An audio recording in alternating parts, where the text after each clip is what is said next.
Buenas tardes a todos y todas las que nos siguen por el canal de Uninorte Académico. Muchas gracias por su atención y bienvenidos a esta jornada de Derecho de la Universidad del Norte. En el día de hoy estaremos tratando temas relacionados con el derecho internacional y cómo la pandemia de COVID-2019 ha traído retos que han puesto en tensión ciertos aspectos o ciertas áreas del derecho internacional. Mi nombre es Shirley Yain Arenilla, soy abogada de la Universidad del Norte, candidata a doctora de la Universidad de Leicester en Reino Unido y magíster en Derecho Internacional de la Universidad de Extension en los Estados Unidos. Dirijo la Clínica de Migrantes de la Universidad del Norte y soy profesora investigadora en Derecho Internacional de la Universidad del Norte. Y en esta jornada los estaré acompañando como moderadora de los dos paneles que hemos querido presentar con temas representativos del derecho internacional como son el comercio internacional y las migraciones internacionales. En esta primera parte de la jornada discutiremos los desafíos que para el comercio internacional representa la pandemia. Y para ello tenemos el gusto de presentar a nuestros ponentes, la doctora Silvana Insignares Cera y el doctor David Marín. La doctora Silvana Insignares es abogada de la Universidad del Norte, doctora en Derecho y magíster en Comercio Internacional por la Universidad de Valencia, coordinadora académica de la Maestría en Derecho del Comercio y profesora investigadora en Derecho Internacional de la Universidad del Norte. La doctora Silvana nos presentará a continuación su ponencia titulada Comercio Internacional en tiempos de pandemia.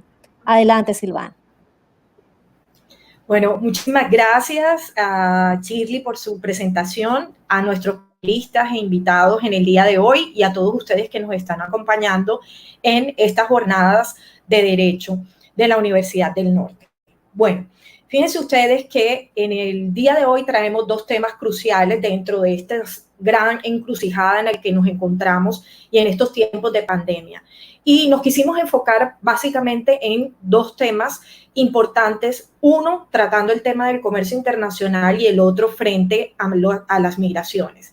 Si eres tan amable, Adriana, bien, ahí podemos ver un poquito en estas diapositivas los temas generales, porque como les digo, cuando hablamos de comercio internacional hay muchos asuntos que tocar, pero en la tarde de hoy quiero compartir con ustedes unos aspectos claves dentro del comercio internacional en los cuales nos centraremos un poquito en lo que es el alcance del comercio internacional, en cuál es el diagnóstico, el estado actual, que hablamos actualmente del comercio, y por último vamos a cotejar un poco cómo son esas obligaciones internacionales derivadas del comercio internacional y en principio cómo esto puede llegar a generar ciertas inconveniencias o inconsistencias para el desarrollo interno de los países frente al abordaje del comercio internacional.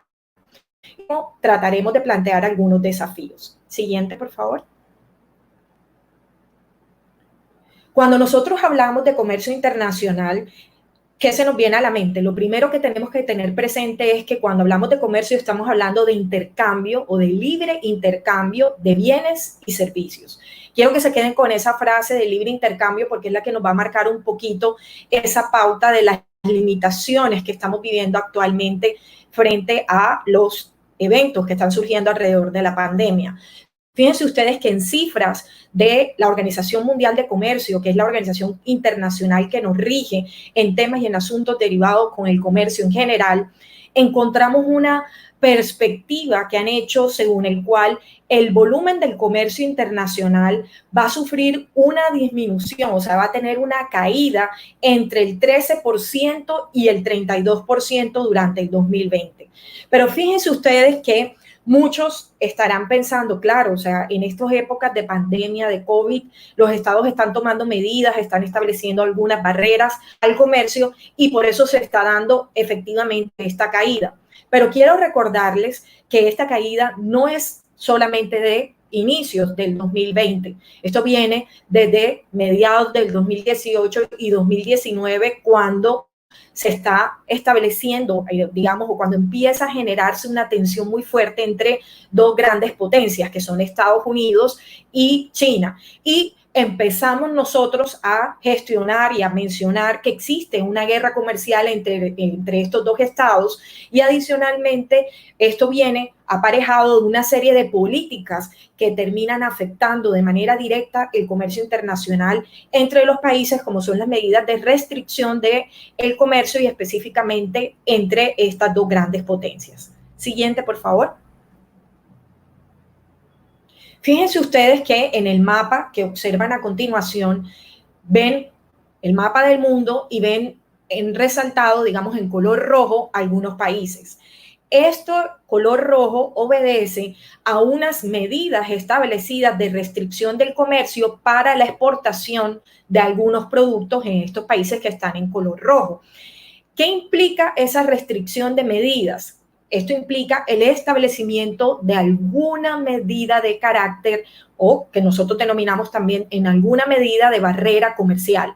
Es decir, cuando nosotros hablamos de barreras al comercio, tenemos que tener en cuenta que las barreras al comercio no solamente son de tipo arancelario, es decir, de tipo impositivo. Hay barreras cuantitativas, como serían las cuotas de importación, las licencias de importación, y por último, tenemos barreras de tipo cualitativo, como es el caso, por ejemplo, del establecimiento de normas técnicas o algunas barreras adicionales que establecen los estados para controlar, digamos, el flujo del comercio. Adicionalmente, vemos en color gris los estados que no han establecido medidas temporales para la restricción de las exportaciones. Y por último, vemos también en color un poco beige medidas, o sea, estados que vemos allí, específicamente en la India, que no ha establecido ni medidas de importación ni de exportación. Siguiente, por favor.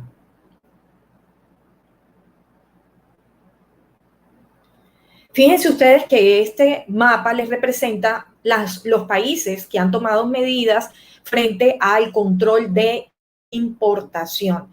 Es decir, lo que vemos en verde son los países que no han adoptado medidas de manera directa para controlar las importaciones. Los que están en color beige sí han tomado algún tipo de medida, y los que están en color rojo han tomado medidas para controlar esas importaciones. Ustedes pueden darse cuenta, revisando el caso anterior, es decir, el mapa de exportaciones versus el mapa de importaciones, que la mayoría de los estados han adoptado algún tipo de medida que tiene que ver con una restricción como barrera comercial para este flujo o para este intercambio.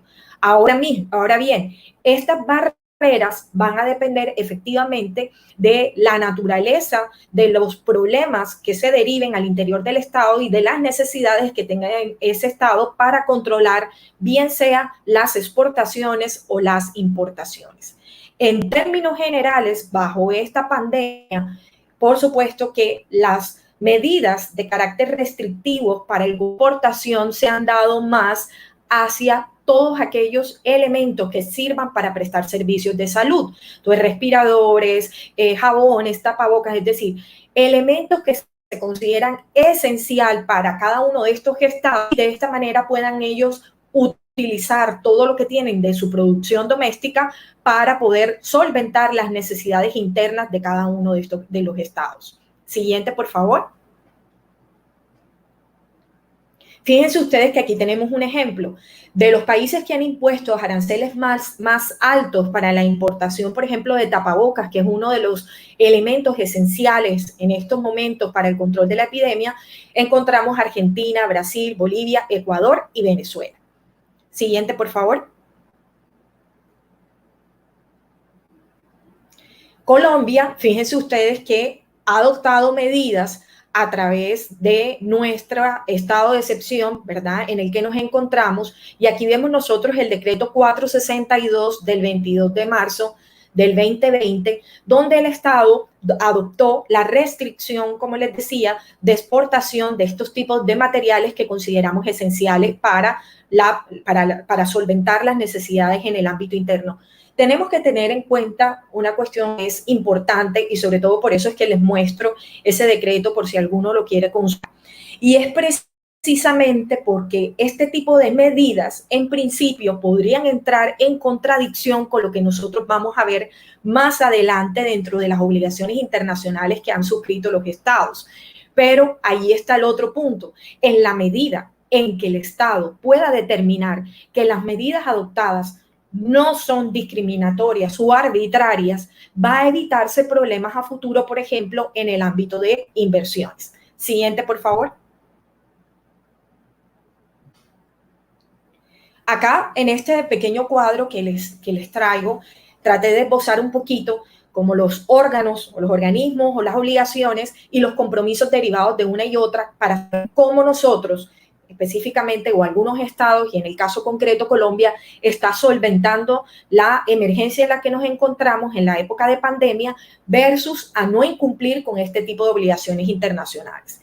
Fíjense ustedes que nos encontramos nuevamente con la Organización Mundial de Comercio, donde nosotros tenemos como compromiso evitar cualquier tipo de discriminación contra los productos, ¿verdad? O la misma inversión extranjera. Por tanto, nosotros nos regimos con los principios del trato nacional. Una vez ese bien o servicio ingresa al territorio, no se le puede colocar ningún tipo de medida discriminatoria que pueda en algún momento impactar con esos criterios de competencia dentro del mercado doméstico. En ese caso concreto, fíjense ustedes que si nos retomamos al decreto tomado por el Estado colombiano, en ese decreto, Colombia establece que las medidas que se están tomando allí lo están haciendo en virtud de salvaguardar los intereses nacionales fruto de la epidemia. Y en ese sentido, establece también y se acoge a la normatividad establecida al interior de la OMC y a las excepciones planteadas al interior del GATT en la medida en que establece que se puedan adoptar medidas de carácter excepcional, en este caso concreto, estas medidas de carácter excepcional que puedan ser, por ejemplo, para salvaguardar los intereses de las personas y la salud de las personas al interior del territorio. Entonces, esto es importante que lo sepamos porque si me lo preguntan, hasta el momento Colombia se ha adoptado y ha adoptado las medidas, ¿verdad? Y la normatividad excepcional que establecen estas obligaciones internacionales para no incurrir en un incumplimiento de sus obligaciones más adelante. Porque quiero recordarles que si incurrimos en obligaciones, en incumplimiento de obligaciones internacionales, estamos obviamente a puertas de ser responsables a nivel internacional y esa responsabilidad a nivel internacional nos va a llevar ante alguna de las instancias, bien sea ante el sistema de solución de controversias establecido en la Organización Mundial de Comercio o ante el sistema de solución de controversias establecido en los tratados bilaterales de inversión, ¿verdad? En el TLC, que también señala, por ejemplo, el CIADI, el Centro de Resolución de Controversias en Materia de Inversión, o al interior de la misma comunidad andina, que ustedes saben, Colombia hace parte de esa organización internacional, este bloque regional, o incluso de la misma OCDE, ¿verdad? Saben que hace un mes Colombia fue el país número 37 en ingresar a este club de buenas prácticas. Retomando entonces el tema que les estaba ahora señalando, fíjense ustedes que tenemos entonces estos tratados bilaterales de inversión suscritos por parte de Colombia y otros estados, ¿para qué? Para proteger la inversión extranjera, para proteger su regulación y para proteger y otorgarles seguridad jurídica al interior del estado. Tan es así que fíjense ustedes que con la coyuntura política que han vivido los países en América Latina, Colombia está dentro del ranking de países con una buena seguridad jurídica en materia de inversión extranjera. Entonces, son situaciones, como les decía, que tenemos que sopesar en momentos de crisis para no caer efectivamente en algún tipo de incumplimiento y que nosotros podamos bajar dentro de esos estándares, porque recuerden que estamos en una coyuntura compleja en la que muchos estados están optando por fortalecer el proteccionismo de sus fronteras y en general el proteccionismo de sus mercados y adicionalmente están tratando de fortalecer un concepto que había evolucionado que era la regionalización, obviamente de cara a lo que estamos viviendo dentro de este proceso. De la misma manera, fíjense ustedes que encontramos cómo la comunidad andina también ha establecido a través de las distintas resoluciones y de las distintas declaraciones tanto por parte de los ministros de Relaciones Exteriores como del Consejo que hace parte, digamos, representantes de grandes empresas multiandinas, de establecer criterios para mantener todos esos beneficios y que pueda efectivamente generarse y fortalecerse el comercio intrazona.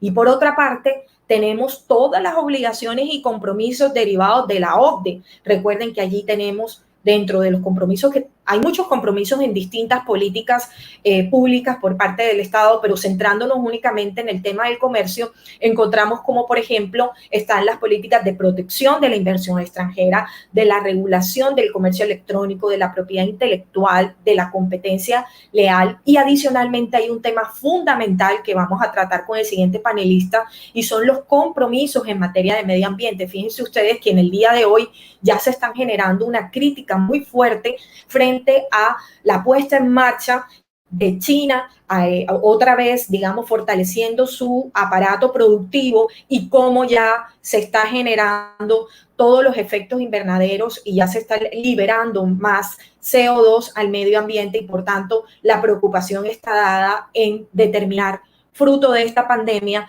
qué nos va a quedar para nosotros fortalecer frente a ese comercio internacional, esa producción, el tratamiento de los commodities en términos generales, y al final señalar si estamos frente a un nuevo orden económico internacional. Y por último tenemos los tratados de libre comercio, que el eje fundamental y el objetivo central de un tratado de libre comercio tiene que ver con el acceso a mercados, y un acceso a mercados libre, un acceso a mercado que no tiene limitaciones, pero además con unas limitaciones establecidas previamente por los estados de cara a ¿qué? A lo mismo, a proteger su producción doméstica. Entonces, fíjense ustedes que ante este escenario, lo que quiero señalarles es: Colombia tiene una serie de obligaciones internacionales que también va a ser cuidadosa, aparentemente hasta el momento ha sido cuidadosa en poder establecer esos parámetros y alinearse a los parámetros y a las obligaciones que tiene. De hecho, fíjense ustedes que actualmente tenemos el Tratado de Libre Comercio con Estados Unidos, y fíjense ustedes que en el Tratado de Libre Comercio con Estados Unidos lo que se está intentando en esta época, y lo voy a decir nuevamente, no solamente ahora, desde que empezaron las barreras y digamos las disputas con China, es fortalecer el comercio entre Colombia y Estados Unidos. Es decir, se está tratando de identificar dónde hay fortalezas que el mercado colombiano pueda llegar a suplir a otros mercados donde están teniendo restricciones o tensiones con terceros estados. Es decir, estamos viendo acá el costo-oportunidad. Como les digo, esta situación hasta este momento no es fácil de manejar porque tenemos estas obligaciones, tenemos unas perspectivas, pero que van a depender efectivamente del tiempo, de la duración, de la permanencia, de las medidas y de las restricciones al comercio que se han establecido. Quiero decirles que desde ahora ustedes pueden también revisar el decreto. Recuerden que estas son medidas que se toman de carácter temporal. Entonces, como son medidas temporales, obviamente vislumbra la posibilidad de que efectivamente se pueda generar un nuevo incremento dentro de este comercio. Siguiente, por favor. Bien, esto era un poquito lo que les mencionaba del artículo del GATT frente a la eliminación general de las restricciones cuantitativas. Siguiente, por favor. Siguiente. Fíjense ustedes que ya para culminar esta presentación, porque ya el tiempo, me están señalando que el tiempo se ha ido de manera muy rápida, quiero decirles que frente al tema de los desafíos del comercio internacional, me llama la atención dos cosas particulares. Algo que les acabo de señalar hace un rato frente al nuevo orden económico internacional, porque estos conceptos se manejaron después de la Segunda Guerra Mundial. Y este último que les voy a decir, que nos viene de las manifestaciones que ha hecho la OCDE, de decir que se requiere un nuevo plan Marshall. Recuerden que el plan Marshall fue fruto de la Segunda Guerra Mundial y de la necesidad necesidad de restaurar la economía y de fortalecer la unión económica, política, social de los estados europeos que se encontraban devastados por una guerra.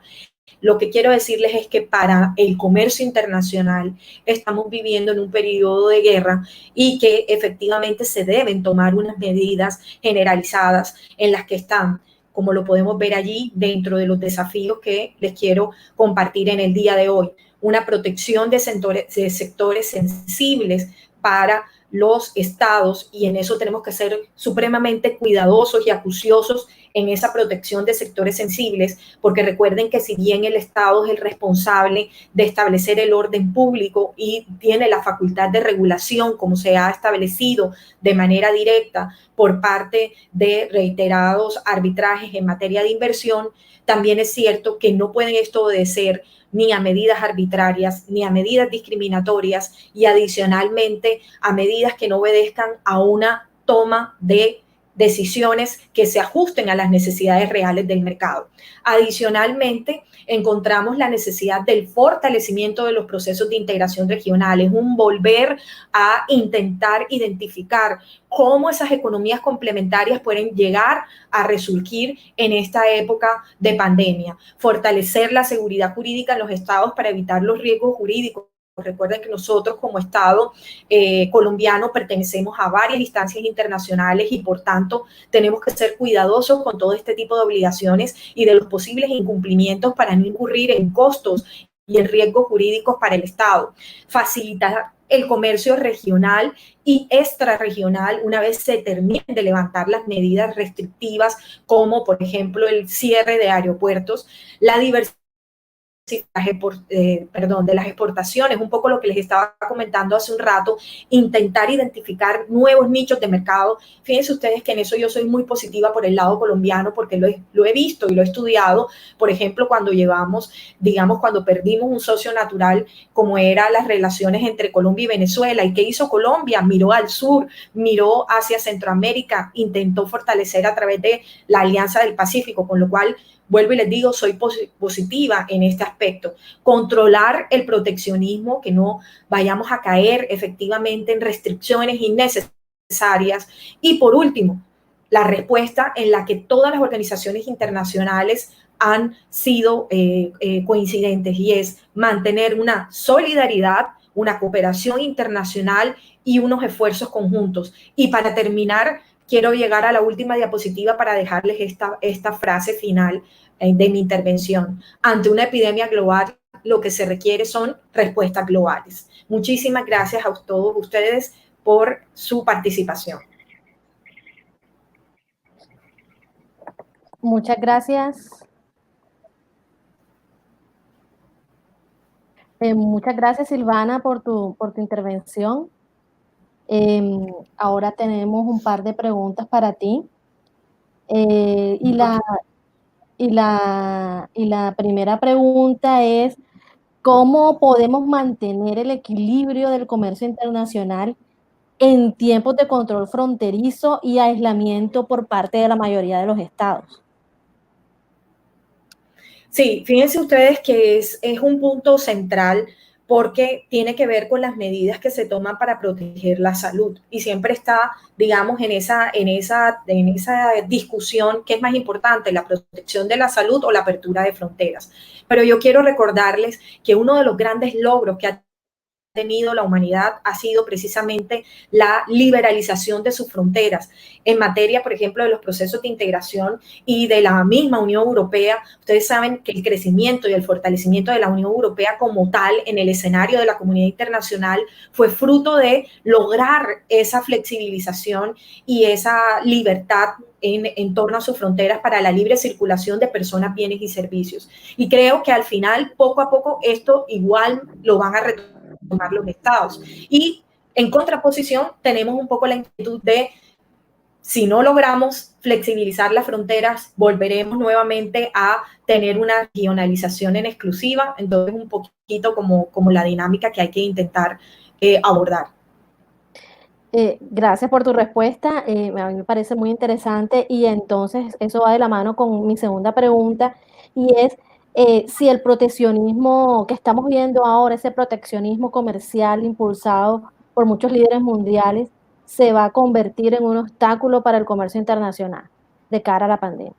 Indudablemente, indudablemente, si seguimos con medidas proteccionistas, todo lo que hemos avanzado va a terminar decayendo. Fíjense ustedes que algunos autores señalan que estamos en un proceso de desglobalización. Yo pienso que nosotros no vamos a caer en un proceso de desglobalización porque sería como retroceder en el tiempo. Lo que sí es que tenemos que plantear nuevas alternativas, por ejemplo, para flexibilizar incluso normas al interior de la Organización Mundial de Comercio.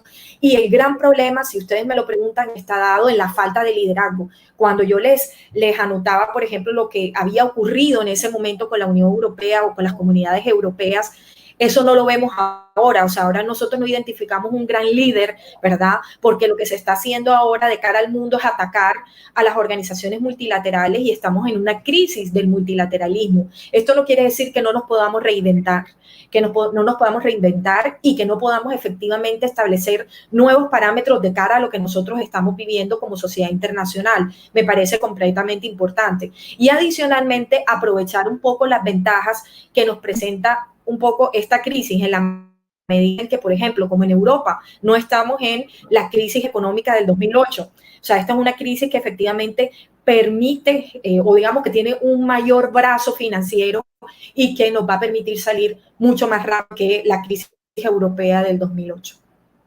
Perfecto. Bueno, Silvana, muchas gracias por tu intervención, por tu maravillosa presentación. Ahora, a continuación, vamos a darle el uso de la palabra al doctor David Marín. David es el director ejecutivo de la Secretaría General para la Aplicación de la Legislación Ambiental bajo el acuerdo de promoción entre Colombia y los Estados Unidos. Asimismo, es abogado de la Universidad Externado con especialización en Derecho Ambiental y Derecho Administrativo de la Universidad del Rosario y maestría en Derecho Ambiental, Recursos Naturales y Derecho Energético de la Facultad de Derecho Lewis and Clark, considerada como uno de los mejores campus o de los mejores programas, perdón, en este campo en Estados Unidos. David cuenta con experiencia de más de 10 años en esta área del derecho a nivel nacional y es miembro del Instituto Colombiano de Derecho Ambiental y Desarrollo Sostenible y complementa su práctica con la docencia y publicación de columnas y artículos en temas de derecho ambiental, sostenibilidad y cambio climático. David, mil gracias por aceptar nuestra invitación y por estar compartiendo hoy sobre este tema en esta jornada de derecho. Adelante, te escuchamos. Bueno, Shirley, Silvana, muchísimas gracias a ustedes por la invitación. Es para mí un honor pues, poder compartir este panel. Y vamos a ver entonces cómo, de una presentación muy general en materia de comercio internacional y esta coyuntura del COVID-19, cómo vamos entonces a abordar uno de los temas, discusiones que se presentan en materia de comercio exterior, y es esta tensión que se puede presentar en materia de comercio y medio ambiente. Bien, y para eso, dale siguiente, por favor, Ariana. Para eso entonces quisiera centrarme en unos aspectos que mencionó Silvana en su presentación, y es los tratados de libre comercio. Como lo mencionaba ella, pues son instrumentos internacionales mediante el cual los estados pueden superar esas barreras arancelarias y no arancelarias con el fin de promover el libre comercio. Ahora, sin duda, estos instrumentos, estos tratados de libre comercio van a generar un mayor uso o aprovechamiento, explotación de recursos naturales para producir estos bienes y servicios en materia pues, de comercio exterior, e incluso pues, el mismo transporte y logística. La logística va a implicar unos impactos pues, el transporte de mercancías va a generar unas emisiones de gases de efecto invernadero, un consumo de combustible, eso es innegable. Pero vamos a ver entonces cómo frente a esta tensión, pues hay también mecanismos para poder lograr armonizar esta situación.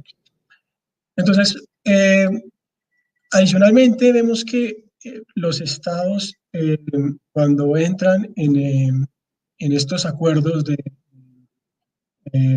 promoción comercial con otros pares, lo que tienen en cuenta es, en materia ambiental, es cómo se encuentra el otro o los otros estados en esta materia. Es decir, puede pasar entonces que uno de estos estados no tenga normas ambientales o sobre algún recurso natural o sobre algún aspecto ambiental no tenga una norma ambiental. Esto podría implicar entonces una ventaja para este competidor en la medida en que estaría produciendo pues, mucho más barato a su contraparte que tiene que internalizar esos costos. Digamos, una situación similar podría pasar en el caso en que se tengan normas ambientales, pero los estándares no sean muy altos, es decir, sean estándares flexibles o mucho más laxos. Esto también, digamos, implicaría entonces una ventaja para este Estado en el sentido de producir bienes y servicios mucho más baratos que su contraparte. Y finalmente tenemos una situación que es en la que hemos querido entonces enfocarnos hoy y es la no aplicación de normas ambientales. Entonces, tenemos estados con normas, con ciertos estándares ambientales, pero puede suceder entonces que las autoridades competentes no las hagan exigibles, no apliquen estas normas y esto también generaría una situación de una ventaja frente a otros estados que tienen autoridades que realizan un seguimiento permanente, un seguimiento y control del sector regulado en el sentido que cumplan con esas normas y esos estándares ambientales establecidos. Ahora, entonces, hemos visto entonces que esta coyuntura del COVID-19 pues, genera pues, una situación extraordinaria. Y entonces se han presentado pues, desde propuestas de flexibilizar ciertos estándares ambientales o incluso también pues, digamos, situaciones de suspender procesos sancionatorios y también eventualmente suspender términos o el cumplimiento de ciertas obligaciones.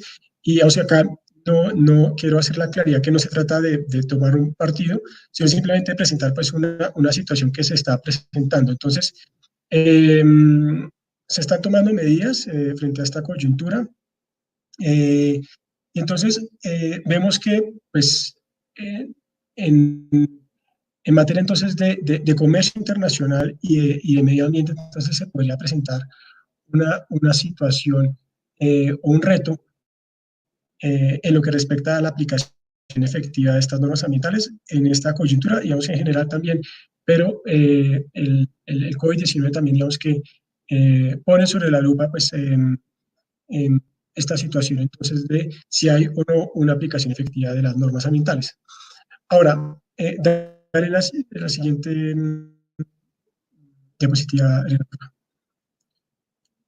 Ahora, centrándonos entonces en el Tratado de Libre Comercio con Estados Unidos, este tratado estableció un capítulo en materia ambiental que corresponde al capítulo 18.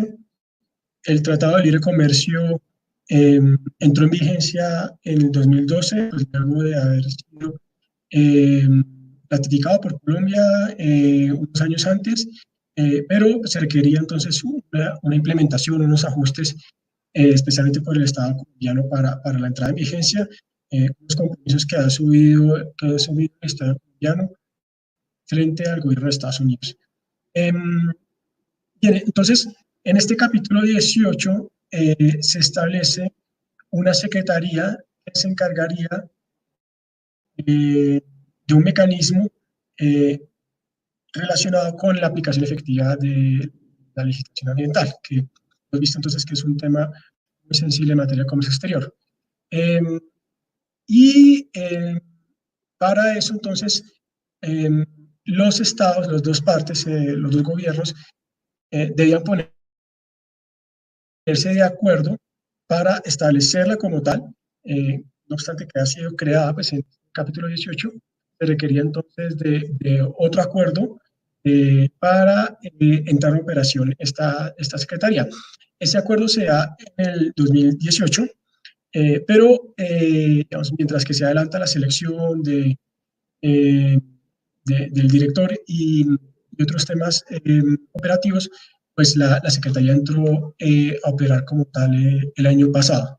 Entonces, este mecanismo y esta Secretaría no es una figura como tal novedosa en materia de tratados de libre comercio y especialmente en el caso pues, de Estados Unidos. Esta figura como tal ya había sido establecida en un acuerdo que es paralelo al acuerdo del Tratado de Libre Comercio que tiene Estados Unidos con Canadá y con México, que se conoce como el NAFTA, que actualmente está siendo modificado.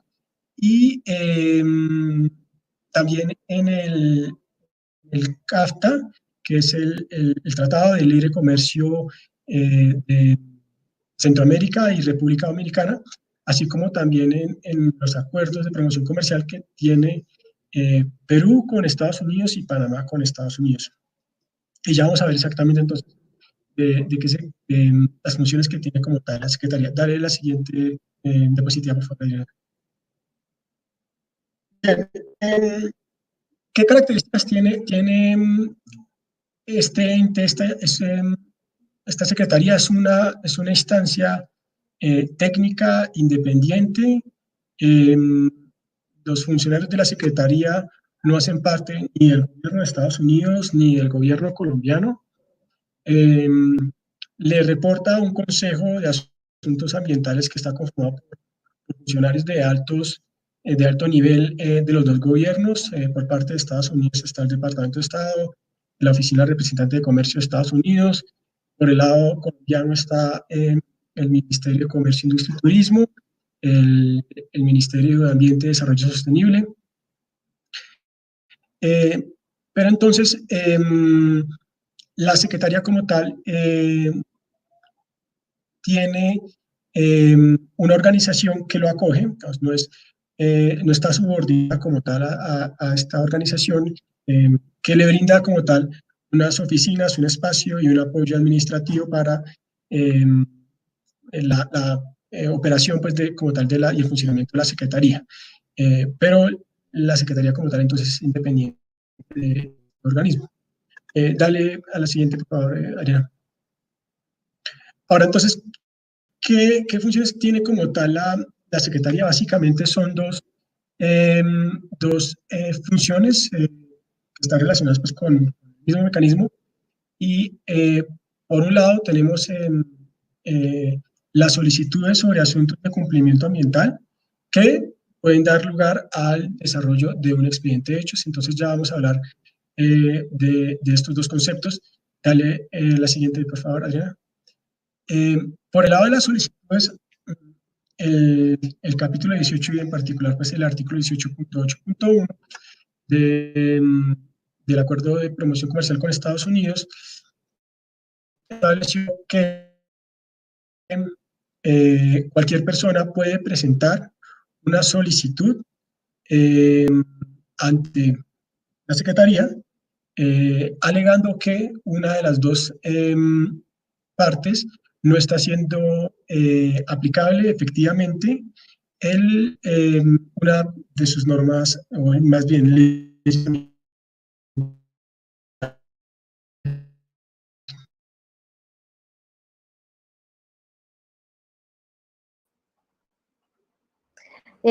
Bueno, tenemos algunas dificultades técnicas con David, que se nos quedó congelado el en este momento su Em, presentación. Creo que se está volviendo a conectar. David, te quedaste congelado por unos segunditos. ok, bueno, decía algunos requisitos relacionados con la solicitud, em, como principalmente identificar la ley o las leyes ambientales que no se están cumpliendo efectivamente, un relato de los hechos. Vamos a hablar también de quién es la persona como tal, entonces debe estar ubicada pues en Estados Unidos o en Colombia, pues con unas particularidades. Eh, y como uno de los requisitos en materia de derecho internacional, pues estos mecanismos entran a operar de manera o en los eventos en los que se han agotado las instancias internas. Entonces, para ello, el solicitante o se le exige que haya puesto en conocimiento a la autoridad competente del asunto, y ese es el caso, pues debe adjuntar pues, la respuesta de la autoridad correspondiente. Entonces, cumplidos unos requisitos, unos criterios, la Secretaría puede solicitarle a la parte, al gobierno, que se pronuncie, y de acuerdo a esa respuesta, la Secretaría puede considerar que hay lugar a desarrollar un expediente de hechos, que les decía, pues es la otra principal función que tiene eh, la Secretaría. Eh, Ahora, puede suceder entonces que haya algún procedimiento judicial en materia ambiental o sancionatoria ambiental, pues que dé lugar a que como tal no sea procedente pues adelantar esta investigación, porque como les decía, pues primero se deben agotar estas instancias al interno, pero hay que mirar el caso concreto para establecer pues si ese mecanismo es efectivo o no, y si es procedente entonces darle trámite a la solicitud. Pues de acuerdo a la respuesta del gobierno correspondiente, se recomienda la elaboración de uno de este expediente de hechos, que es un informe técnico-científico en el cual se busca sacar a luz o establecer de una manera objetiva, imparcial, lo sucedido. Entonces, para eso se cuenta con participación de eh, expertos, se hacen visitas, entrevistas, eh, se, las empresas que puedan verse involucradas pueden también intervenir, presentar información, documentación técnica, y de acuerdo entonces con estos insumos, pues se llega a elaborar el expediente de hechos. Entonces, dale la siguiente, por favor. Eh, ¿Qué características como tal tiene este mecanismo? Eh, pues por un lado entonces es un mecanismo de participación pública que entra a complementar los ya existentes en Colombia y bueno, ya venía pues en Estados Unidos con estos tratados de libre comercio. No lo reemplaza, no sustituye los instrumentos con los que ya se contaban, pero los complementa. Tiene las particularidades que pueden llegar a hacerlo interesante pues de acuerdo también a las pretensiones puede llegar a funcionar. Pues como les decía, es un mecanismo que está enfocado como tal a promover la aplicación efectiva de las leyes ambientales para precisamente garantizar esta igualdad de las condiciones en las que se producen bienes y servicios. Adicionalmente, especialmente el expediente de hechos promueve la comprensión de las leyes, que la gente pues entienda entonces en qué consisten estas normas ambientales que se están alegando que no se están cumpliendo, el intercambio de información entre la ciudadanía y los gobiernos. Vemos que muchas veces pasa entonces que en un derecho de petición, caso colombiano, la autoridad responde con la información que tiene, pero se queda sin otras caras de la moneda o de la situación. Entonces, este tipo de instrumentos pueden servir entonces para tener una versión más completa de lo sucedido. Adicionalmente, pues se puede generar espacios de diálogo entre los solicitantes y el gobierno, funcionarios de alto nivel, y esto digamos que ha sido también una de las particulares también que ha tenido el mecanismo en Centroamérica. Los solicitantes han tenido la posibilidad entonces de contar con un funcionario de alto nivel que está atento pues de que se les resuelva pues su situación, y muchas veces ya pues están cansados de acudir a ciertas instancias y que no les pongan atención, y este mecanismo hace que se genere esta presión internacional, y otra parte, otro gobierno que está pendiente entonces de esta reclamación.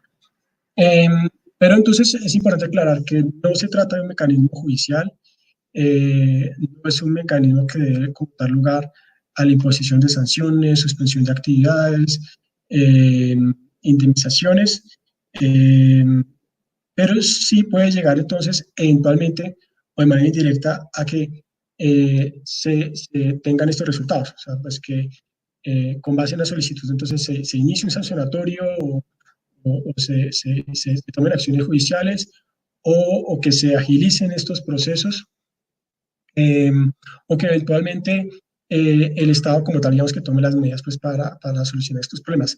Y aquí también quiero señalar que no en todos los casos, digamos, se adelanta como tal el proceso establecido pues, en este capítulo 18, porque en ocasiones los gobiernos o el gobierno correspondiente toma las medidas para que pues no se avance o se llegue hasta un expediente de hechos. También es otra situación que puede llegarse a presentar. Eh, Dale la siguiente, Elena. Creo que quería, yo dejaría hasta acá, pero entonces si tenemos ahorita preguntas para atenderlas. De nuevo, pues muchísimas gracias a la Universidad del Norte por este espacio, y quedamos entonces atentos a cualquier inquietud que puedan tener.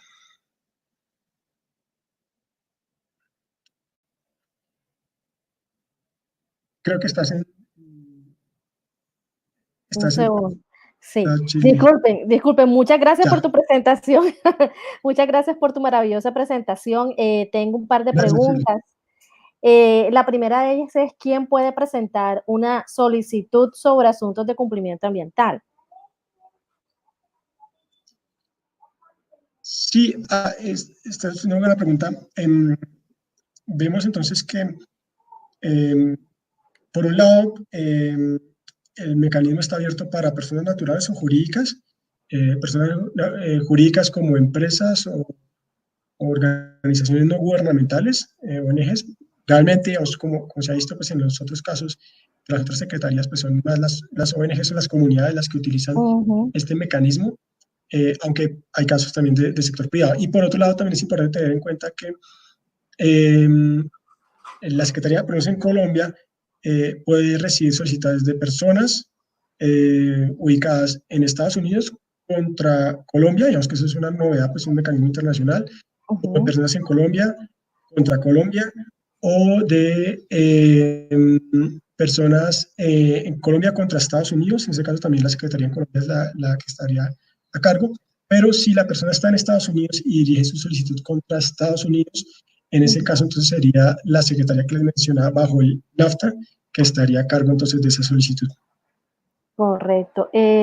También quisiéramos saber si se requiere una operación de comercio exterior para que funcione el mecanismo. Buenísimo. Entonces, para aclarar, no es necesario como tal entonces que haya una operación de exportación, importación o tránsito de mercancías, porque el instrumento como quedó diseñado en el capítulo 18 quedó abierto. Entonces, hay casos, muchas veces, digamos, la mayoría de casos involucran situaciones en las que como tal entonces no hay una operación de comercio internacional. Correcto. Tengo una pregunta en los comentarios en vivo. Alguien pregunta si antes de la pandemia veíamos la gestión desacertada de instituciones ambientales. ¿Qué garantiza una transformación eficaz de esa gestión post pandemia. No sé qué opinión te merece esta pregunta. Sí, yo diría que uno de los retos también de esta coyuntura va a ser pues que el sector ambiental como tal no se afecte eh, eh, las medidas que se han venido tomando. Y me refiero a que, eh, pues, sin duda, digamos que esto está generando una crisis y el gobierno está tratando de atender pues, a los diferentes sectores, pero muchas veces entonces el sector ambiental es un sector muy susceptible, ¿sí? Entonces puede presentarse que en estos ajustes de presupuesto las autoridades ambientales y el ministerio pues dejen de recibir pues, los recursos suficientes para operar y en particular pues para adelantar este seguimiento y control ambiental. Entonces yo diría que uno de los retos es precisamente que el sector ambiental pues no se debilite con las medidas que se vienen tomando y que se van a tomar digamos, con esta epidemia. Muy bien, muchísimas gracias. Creo que tengo una última pregunta sobre el mecanismo como tal y es si las solicitudes son confidenciales o no. Eh, se pueden llegar a presentar solicitudes en las que se manejen de manera confidencial, es decir, que no se revelen los nombres o los datos de contacto de la persona que hace la solicitud, pero sí es importante entonces que se identifiquen como tal, que se identifique como tal el solicitante, es otro requisito que se exige. Luego, entonces no pueden haber solicitudes anónimas, pero sí, entonces lo que se puede hacer es que no se revela la información de quien hace la solicitud y todo, digamos que toda esa información del solicitante o los solicitantes se manejaría de manera confidencial. Entonces, el público como tal no tendría acceso no tendría conocimiento pues, a quién es la persona que está haciendo la respectiva solicitud. Pero sí es importante que se identifique de sus datos de contacto para precisamente informarle a esta persona pues, de los avances que se con la respectiva solicitud. Correcto. Bueno, David, muchísimas gracias No, chicas, por responder a nuestras preguntas y por tu presentación nuevamente. Hay, gracias. hay también una pregunta para la doctora Silvana Insignares. Silvana, por aquí también, uno de las personas que está atendiendo a esta jornada, pregunta cómo se podría plantear que no hay crisis si millones de personas en el mundo han perdido sus ingresos, cómo podría reactivarse la economía del mundo en esa forma. Bueno, hay que tener en cuenta que claro que hay crisis, nunca he dicho que no exista la crisis, estamos en una crisis que, como les digo, se asimila a los hechos acontecidos después de la Segunda Guerra Mundial, por eso es que estamos hablando de un nuevo orden. Lo que sí hay que tener en cuenta es que hay muchos factores que influyen en el entorno económico, demasiadas variables. El comercio es uno de ellos, pero para poder establecer cómo se puede reactivar de manera económica el aparato no solamente de los estados, porque cada estado va a obedecer a sus circunstancias particulares, sino también de todo ese entorno económico internacional, ya tenemos que barajar otra serie de factores como los elementos financieros, como los elementos, todos los que son incluso indicadores macroeconómicos que deben manejar obviamente cada uno de los estados y adicionalmente todas esas políticas que se manejan desde el entorno multilateral, como serían, por ejemplo, la Organización de Estados, como sería la OCDE, que nos establece también unas pautas para manejar estos temas económicos. Pero como les digo, ya es un elemento mucho más macro que hay que tener en cuenta para manejar esta situación. Correcto.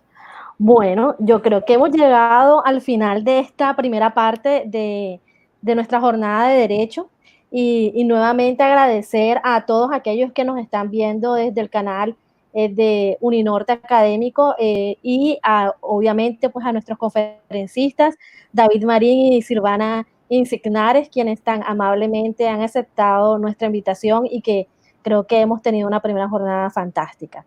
Muchísimas gracias. Ahora vamos a pasar a la segunda parte de la jornada, en la que abordaremos el tema de los desafíos que tienen las migraciones internacionales frente a la pandemia de COVID-2019. Para ello contaremos con la participación del doctor Álvaro Botero y de la doctora María Teresa Palacios. Y aquí están ya conectados. Me encanta verlos.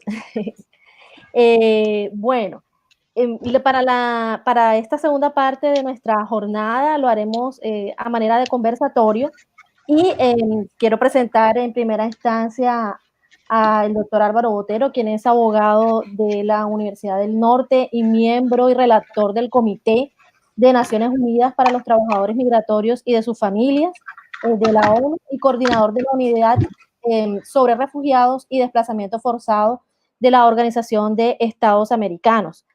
Asimismo, se desempeñó como coordinador de monitoreo de derechos humanos y de la Relatoría sobre los derechos de los migrantes de la Comisión Interamericana de Derechos Humanos y también es profesor de Derechos de los Refugiados en la Maestría en Derecho Internacional de los Derechos Humanos y Derecho Internacional Humanitario del Washington College of Law de American University en Washington, D.C. y profesor de la especialización en migración y asilo desde un enfoque de derechos humanos de la Universidad Nacional de Lanús en Argentina.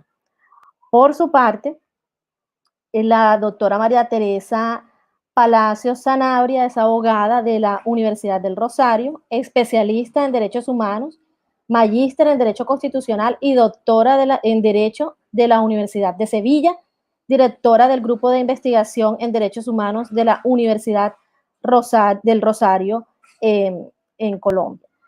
Bueno, sean ustedes muy bienvenidos a este conversatorio que estamos iniciando sobre derechos de las poblaciones migrantes, refugiados, en situación de apatridia o con necesidad de protección internacional.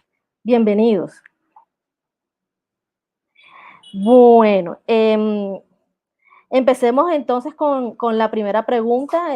La dinámica, hacemos una pregunta, contesta, puede ser Álvaro primero y luego María Teresa, y así vamos desarrollando la actividad. Bueno, entonces mi primera pregunta para ustedes es, ¿cuáles son los principales impactos que ha generado la pandemia del COVID-19 para las personas migrantes, solicitantes de asilo y refugiados?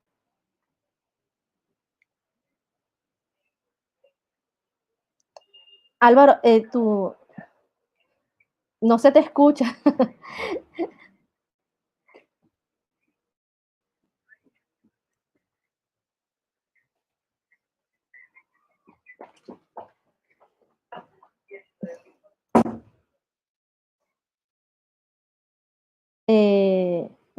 No, en estos momentos parece que tenemos alguna dificultad.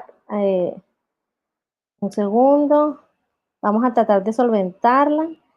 O María Teresa, si quieres, puedes ir contestando tú mientras resolvemos con Álvaro el inconveniente con el audio. Perfectamente, muchísimas gracias Shirley, muchísimas gracias a los organizadores de las jornadas de Derecho de la Universidad del Norte. Para nosotros desde el Grupo de Investigación en Derechos Humanos que hemos realizado ya desde hace cerca de 13 años de investigación en el tema, es muy oportuno el espacio y agradecemos mucho la invitación.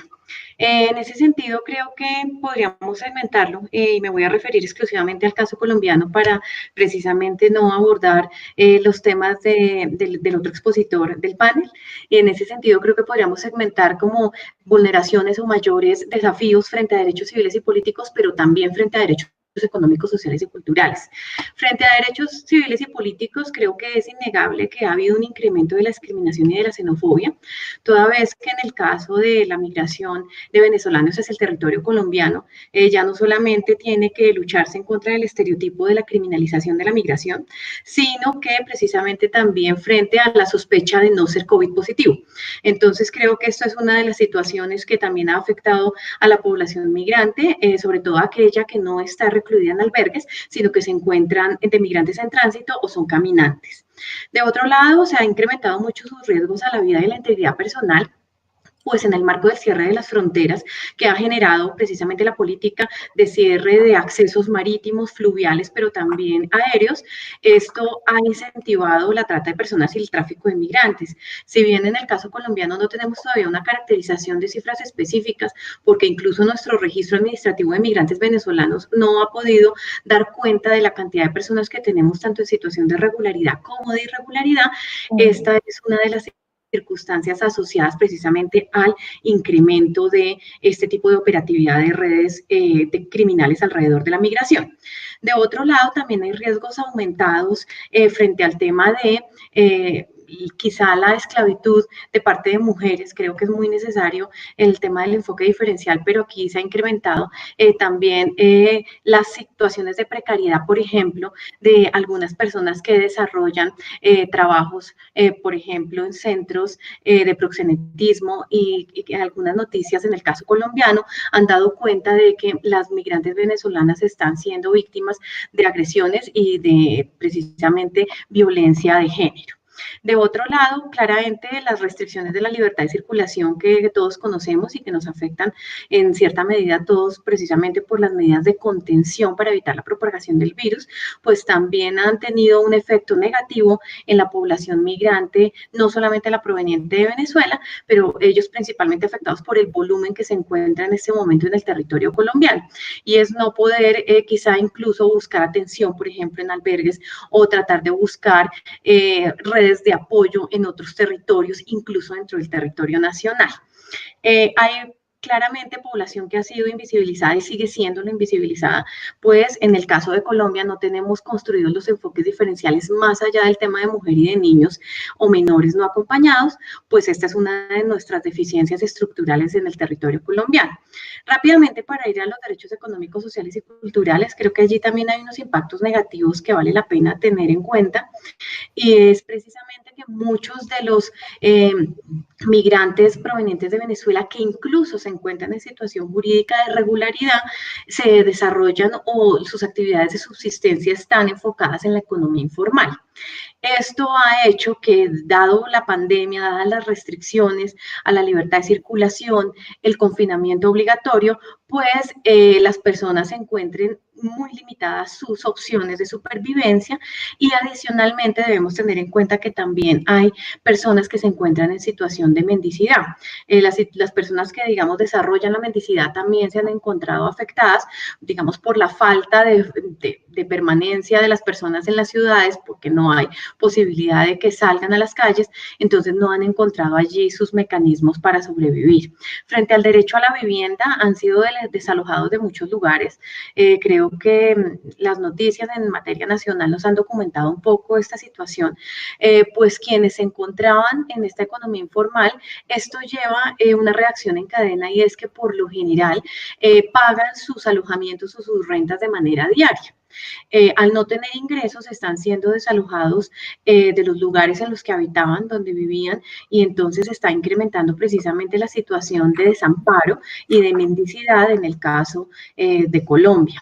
Asimismo, frente a los albergues, una de las medidas quizás restrictivas que se ha tomado en el caso colombiano, precisamente para que los migrantes no sean vistos como factor de propagación del COVID-19, ha sido que quienes ya se encuentran recluidos en los albergues institucionales o los de las organizaciones sociales que prestan apoyo, ya no puedan ingresar más personas. Entonces esto ha generado un confinamiento en estos albergues, pero que incrementa la posibilidad y el riesgo de contagio, toda vez que se encuentran abarrotados en sus capacidades físicas.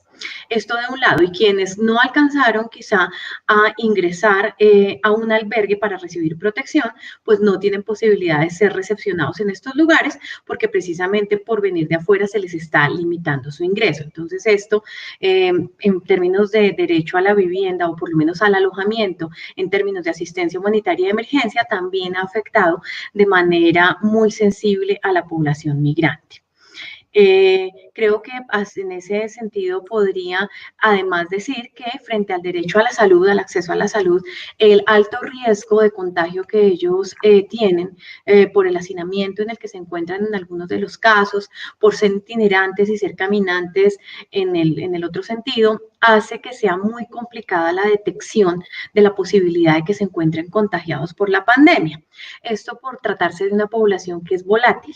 Y en este sentido, la práctica de la prueba de COVID-19 con todas las dificultades que ya tiene de los días en que se demora en salir el resultado, pues claramente también los está afectando de manera significativa. Asimismo, también se torna cierta indiferencia y a pesar de que existen medidas en el caso colombiano, que si en otra pregunta se encuentra el punto específico de qué medidas ha adoptado el Estado, me podré referir a ellas, pero simplemente para cerrar y ser concreta en la pregunta que ha formulado la moderadora, creo que la visibilización de la población migrante se ha reducido a visibilizar las situaciones de retorno y los contingentes de retornados que quieren regresar a Venezuela, olvidando un poco otras situaciones de quienes se encuentran en las calles, que se encuentran en situación de mendicidad, y adicional a esto también se han concentrado a referir la situación de las personas provenientes de Venezuela, olvidando que la migración también se está produciendo del Estado ecuatoriano hacia Colombia por la frontera sur del país, a raíz de las situaciones críticas que también por la pandemia se están viviendo en el Estado vecino. Yo quisiera ser ahí más concreta y no extenderme más para darle el uso de la palabra entonces al doctor Álvaro.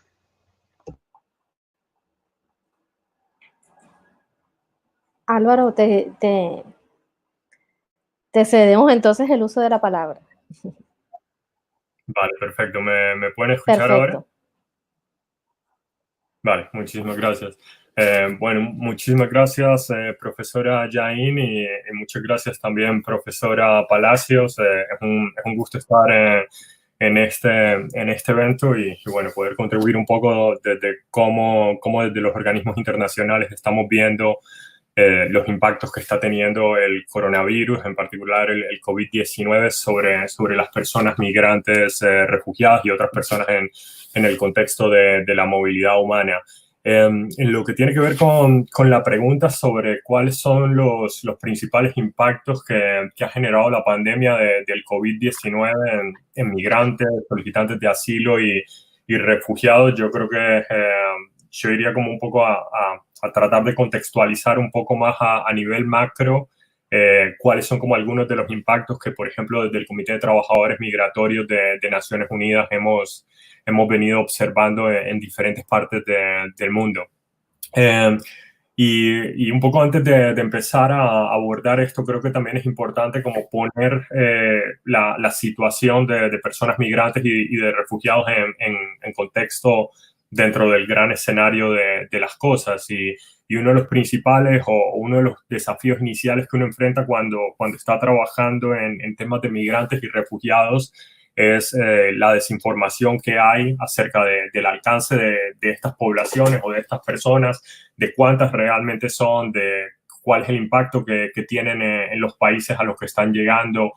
Un tema que se suele ignorar mucho también, las contribuciones positivas que estas personas hacen a las sociedades o a los países de destino a los que llegan o de tránsito.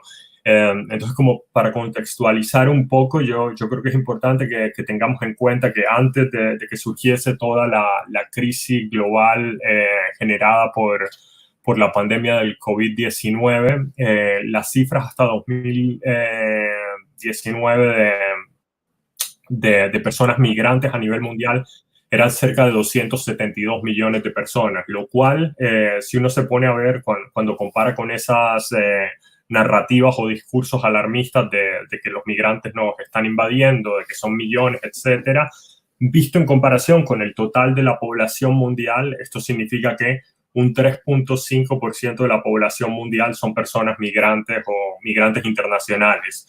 De esos 272 millones de personas a nivel de las Américas, y que es algo que ha cambiado mucho a partir de la situación de Venezuela y de la migración forzada de millones de personas desde ese país, ya más de 5 millones de personas en lo que va de 2015 para acá. Pero de los 272 millones de migrantes internacionales, cerca de 70.3 millones estaban en las Américas. Y de esos 70.3 millones, 58.6 millones estaban en Norteamérica y otros 11.7 millones entre Latinoamérica y el Caribe. Así que si uno se lo pone a ver en términos comparativos de la población de la región, que estamos por encima de los 1.000 millones de personas, tampoco es que el porcentaje sea grandísimo, incluso si aumentamos con los flujos de personas migrantes y refugiadas de Venezuela. De estos números grandes, viendo las cifras del informe de tendencias globales del ACNUR del año pasado, en las Américas se registraban 8.1 millones de desplazados internos. Una gran parte de esa población se encuentra en Colombia, como consecuencia de los diferentes impactos del conflicto armado y de diferentes formas de violencia que se han generado derivadas del mismo. Y tenemos cerca de 1.3 millones de solicitantes de asilo, personas que están a la espera de que se resuelva su procedimiento para la determinación de la condición de refugiado, y 1.3 millones y 643.000 personas reconocidas como refugiados. Así que, de nuevo, las cifras como tal no son tan grandes. Por supuesto que los países de la región han evidenciado un cambio bastante significativo en los últimos años con la migración masiva de personas venezolanas, pero no es una cuestión que sea como de que se van a desbordar las capacidades de los estados. O sea, algo que yo creo que es importante tener en cuenta y que destacan múltiples académicos es, en temas de migrantes y de refugiados, muchas veces la crisis no está en los números, sino en la voluntad política. Y eso lo vemos claramente en que en muchísimos casos son países del sur global, son países en vías de desarrollo, quienes están recibiendo más población de migrantes y refugiados que los llamados países del norte global o los llamados países desarrollados. Luego, bajando esto un poco al contexto del coronavirus, y por favor, si me puedes avisar cuando me queden unos 3 minutos, te lo agradezco. El coronavirus a la fecha ya ha generado más de 4.8 millones de personas que se han contagiado a nivel mundial por esta enfermedad. Y ya superamos la barrera de más de 300.000 personas que han fallecido como consecuencia de esto. Dentro de este contexto, las personas migrantes, solicitantes de asilo, refugiados, también las personas que se ven forzadas a retornar como consecuencia de los impactos del coronavirus, se encuentran en una situación de mayor vulnerabilidad. O sea, la profesora Palacios ya explicaba con bastante detalle cuáles son algunas de las vulnerabilidades o algunos de los impactos particulares que las personas migrantes están sufriendo como consecuencia del coronavirus, pero también como consecuencia de muchas de las respuestas que se han tenido que adoptar para responder al coronavirus. O sea, claramente de lo que decía la profesora Palacio, en lo que tiene que ver con trabajo, muchos migrantes y refugiados en la región trabajan y dependen de empleos informales o callejeros y logran su supervivencia o su sustento del trabajo que hacen día a día. Cuando los estados empiezan a adoptar medidas de confinamiento o de cuarentena y de restricciones a la libre circulación, pues evidentemente estas personas no pueden seguir obteniendo el sustento que les permite tener acceso a alimentación, a agua, a vivienda, a vestimenta, etcétera. Teniendo en cuenta, por ejemplo, las cifras de la Organización Internacional del Trabajo para pensar en los impactos que el coronavirus está teniendo y va a tener en materia de trabajo, la Organización Internacional del Trabajo, la OIT, considera que el impacto parcial o total de los cierres y de las medidas de cuarentena tiene la posibilidad de impactar a cerca de 5 billones de personas a nivel mundial y a 2.7 billones de personas, de trabajadores. Esto significa el 81% de la fuerza global de trabajo a nivel mundial se va a ver afectado por el coronavirus. O sea, lo que aquí es muy importante tener en cuenta, y ahí creo que es bueno traer a colación las palabras del secretario general de Naciones Unidas, es que el COVID-19 es el mayor desafío que la humanidad ha enfrentado en su conjunto desde la formación de las Naciones Unidas y desde la Segunda Guerra Mundial.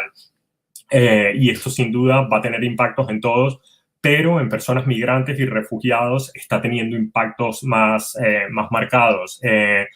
Otro de los temas en donde las personas migrantes están teniendo graves impactos a nivel mundial tiene que ver en materia de salud, acceso a salud y seguridad social. O sea, 3/4 partes de los refugiados y muchos migrantes a nivel mundial viven en países en vías de desarrollo donde ya los sistemas de salud se encuentran o colapsados o al borde del colapso. En adición a esto, cuando estamos hablando de migrantes o de solicitantes de asilo y refugiados que se encuentran todavía en una situación irregular, estas personas enfrentan desafíos para acceder a servicios de salud, para acceder a la seguridad social, ya sea por las barreras que tienen en materia de idioma, por su situación migratoria. O sea, sí, para las personas migrantes o para las personas extranjeras ya pueden enfrentar ciertos desafíos. Cuando estas personas no tienen un estatus migratorio regular, los temores que tienen son mucho mayores de acceder a cualquier tipo de servicio público por las implicaciones que eso pueda tener en términos de que las autoridades las vayan a detener o las vayan a deportar,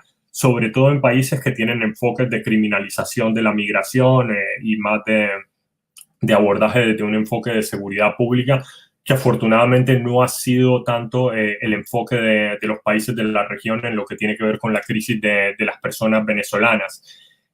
Luego, otro de los impactos grandes que estamos viendo en esto, y sobre todo creo que es algo palpable en los países que tienen enfoques criminalizantes hacia la migración y en particular hacia la migración irregular, tiene que ver con aquellos migrantes, por ejemplo, en países como Estados Unidos, otros países, Australia, países de Europa, etcétera, donde tienen políticas generalizadas del uso de la detención migratoria para migrantes en situación irregular, o donde, por ejemplo, tienen grandes campamentos de refugiados.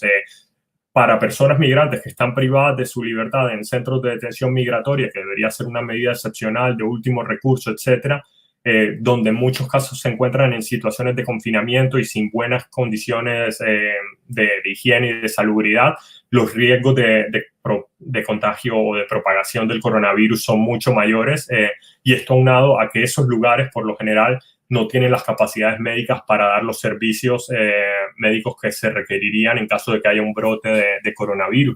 Y situaciones como estas ya se están viendo en diferentes partes del mundo o en centros de detención acá en los Estados Unidos. Y otro de los desafíos grandes que también estamos enfrentando, creo que tiene que ver con el tema de los retornos o las deportaciones de personas migrantes y refugiadas sin garantizar obligaciones básicas de derechos humanos como el principio de no devolución, el principio de prohibición de expulsiones colectivas o garantías mínimas de debido proceso. O sea, por ejemplo, en el caso de Guatemala, que ha tenido que recibir mucha población retornada o deportada, un gran número de estas personas deportadas desde los Estados Unidos son personas que llegaron a Guatemala, un país que ya tiene sus propios desafíos con el virus del coronavirus 19. Entonces, yo creo que esos son como algunos de los múltiples desafíos que estamos viendo alrededor de las personas migrantes, que ya de por sí, migrantes y refugiados, que ya de por sí venían de diferentes situaciones de vulnerabilidad y que con este contexto se agravan mucho más.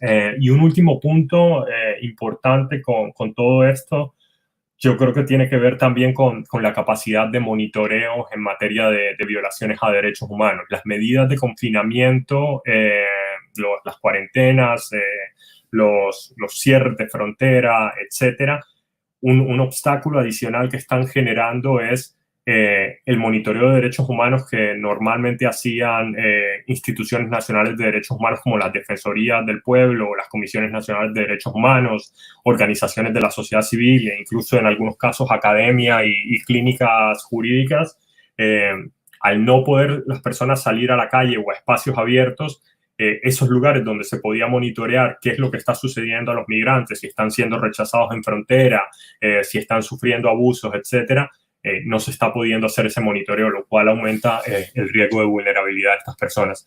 Yo creo que con eso lo dejaría hasta ahí.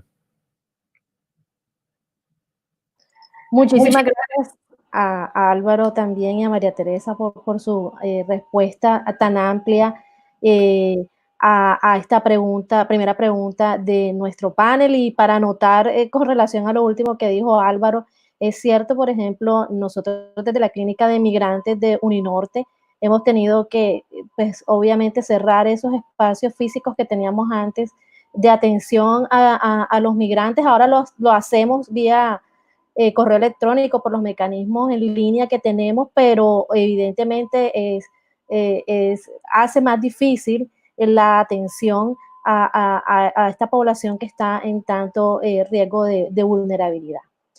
Bueno, ahora bien, con relación a la segunda pregunta que tengo para ustedes, la pregunta se refiere a cuáles han sido las respuestas que se han desarrollado para responder a los impactos de la pandemia de COVID-19 para las personas migrantes, solicitantes de asilo y refugiados desde organismos o órganos internacionales y regionales de derechos humanos, así como a nivel interno de Colombia por parte de las autoridades estatales, el Poder Judicial, las organizaciones de la sociedad, la academia y los migrantes y refugiados mismos.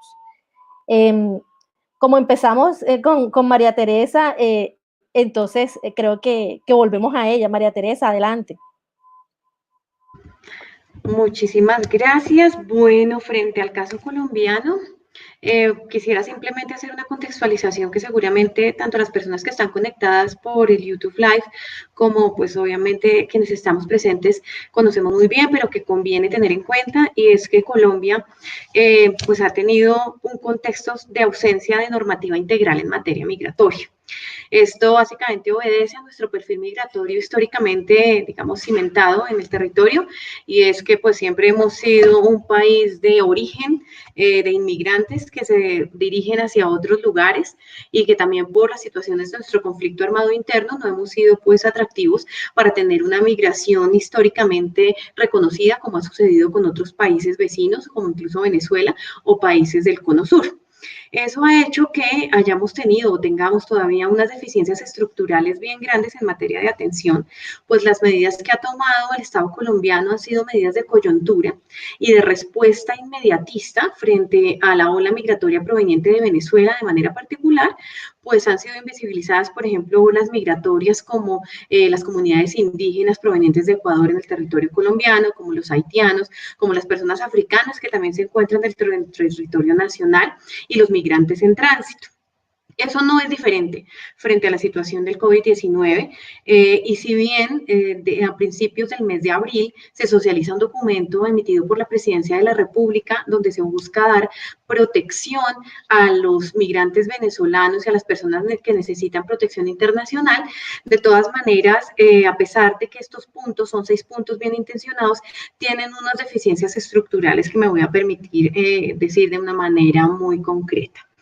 El primero de los puntos o de las 6 acciones que implementa la Presidencia de la República es el relativo al manejo humanitario de la frontera.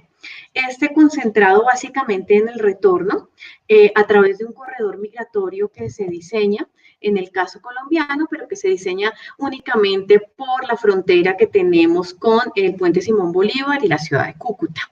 Esto hace que no todas las zonas estén cubiertas para los retornos por vía del corredor humanitario, dejando de lado un poco esa frontera entre Maicao y Maracaibo, y recordemos que entre Colombia y Venezuela hay 2.219 kilómetros de frontera viva donde se pueden producir estos retornos no solamente de una manera formal, sino también de una forma irregular.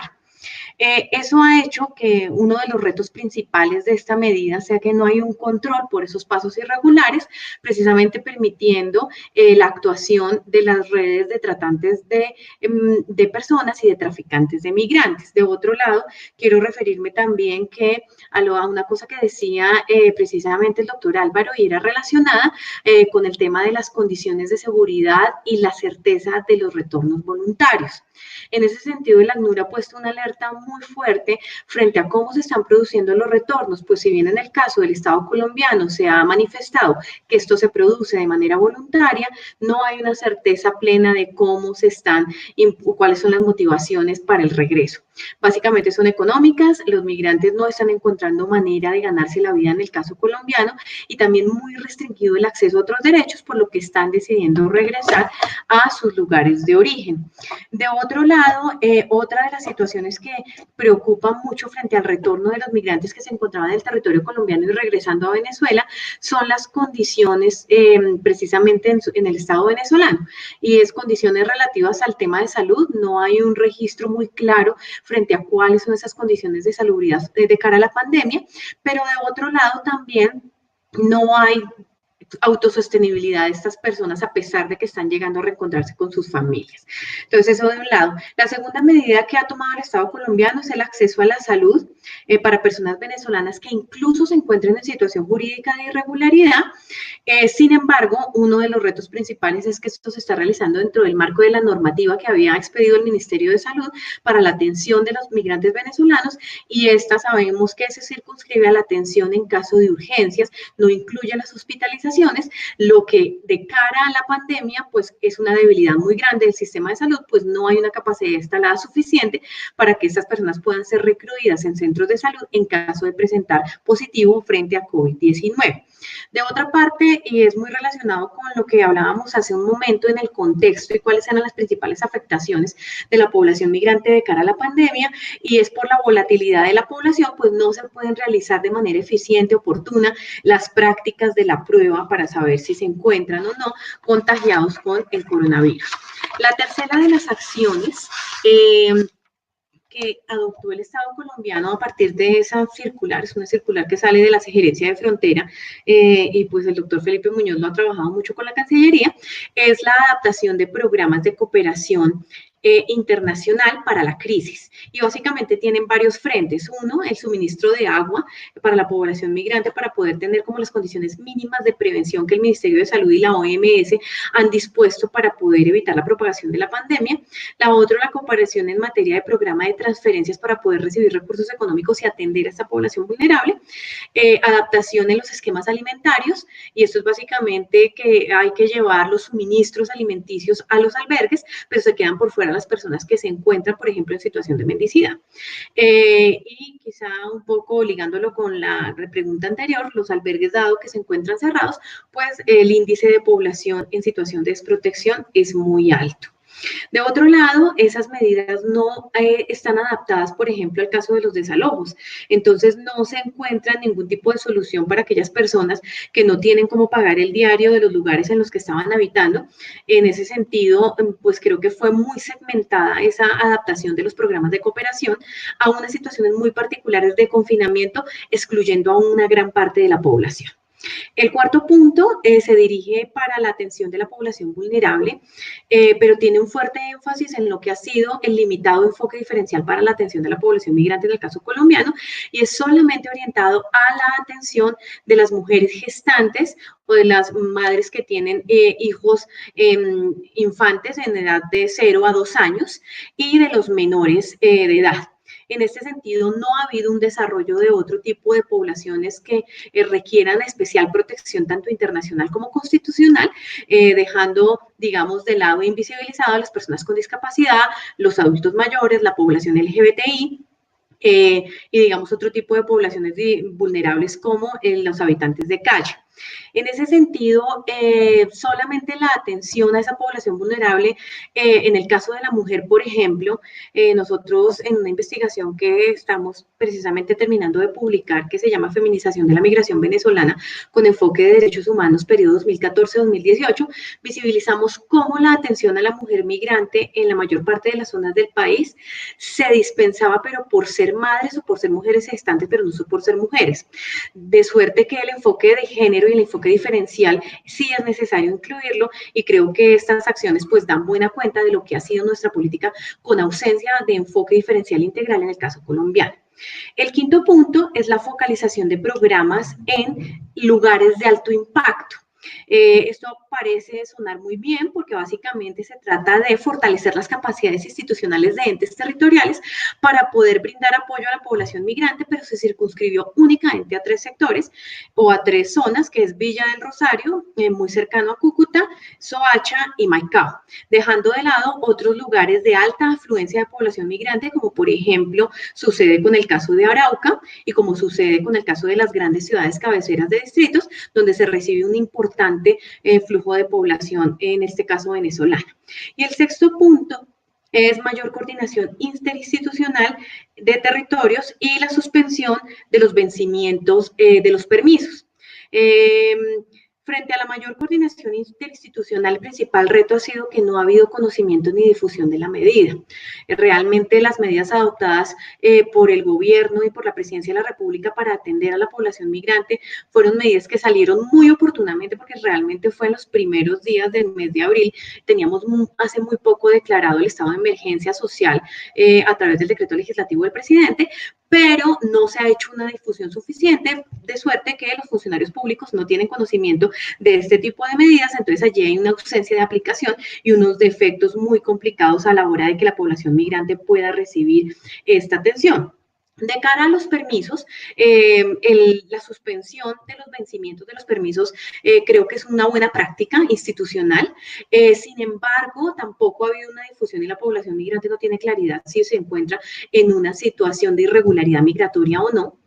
Pues esto no ha tenido difusión ni en medios de comunicación, tampoco ha sido difundido a través de organizaciones sociales. Entonces creo que si bien las medidas pudieron haber surgido reaccionando de una manera quizá oportuna a la pandemia, han tenido o siguen presentando unos retos muy importantes que siguen manteniendo y revictimizando a la población migrante y conservándolos en una situación de vulnerabilidad muy compleja.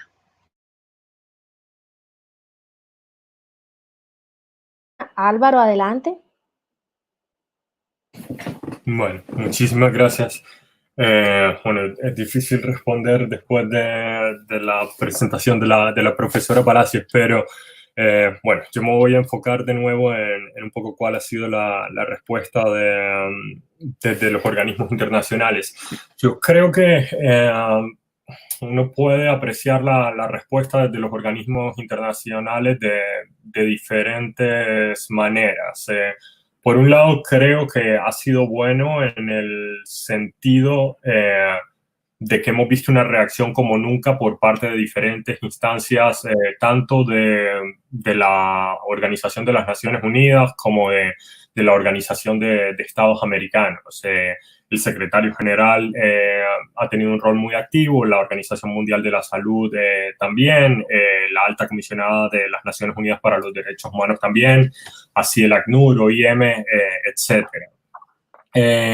Pero esto a su vez también ha generado que haya lo que en derecho internacional se conoce como una fragmentación en términos de la respuesta. O sea, tenemos múltiples instituciones u organismos dentro del escenario internacional, básicamente poniendo cuál es como su visión o su posición respecto a cómo se debería responder a los desafíos que está planteando el COVID-19 a la población en general y también en particular a personas migrantes y refugiados. Entonces, yo creo que eso plantea un desafío en términos de que los estados tengan claridad cuáles son como los lineamientos o las principales directrices que tienen que tener en este momento del coronavirus, así como después del coronavirus en el mundo que vamos a habitar cuando se encuentre una solución a esto o cuando se normalice un poco el nuevo estatus en el que vamos a vivir como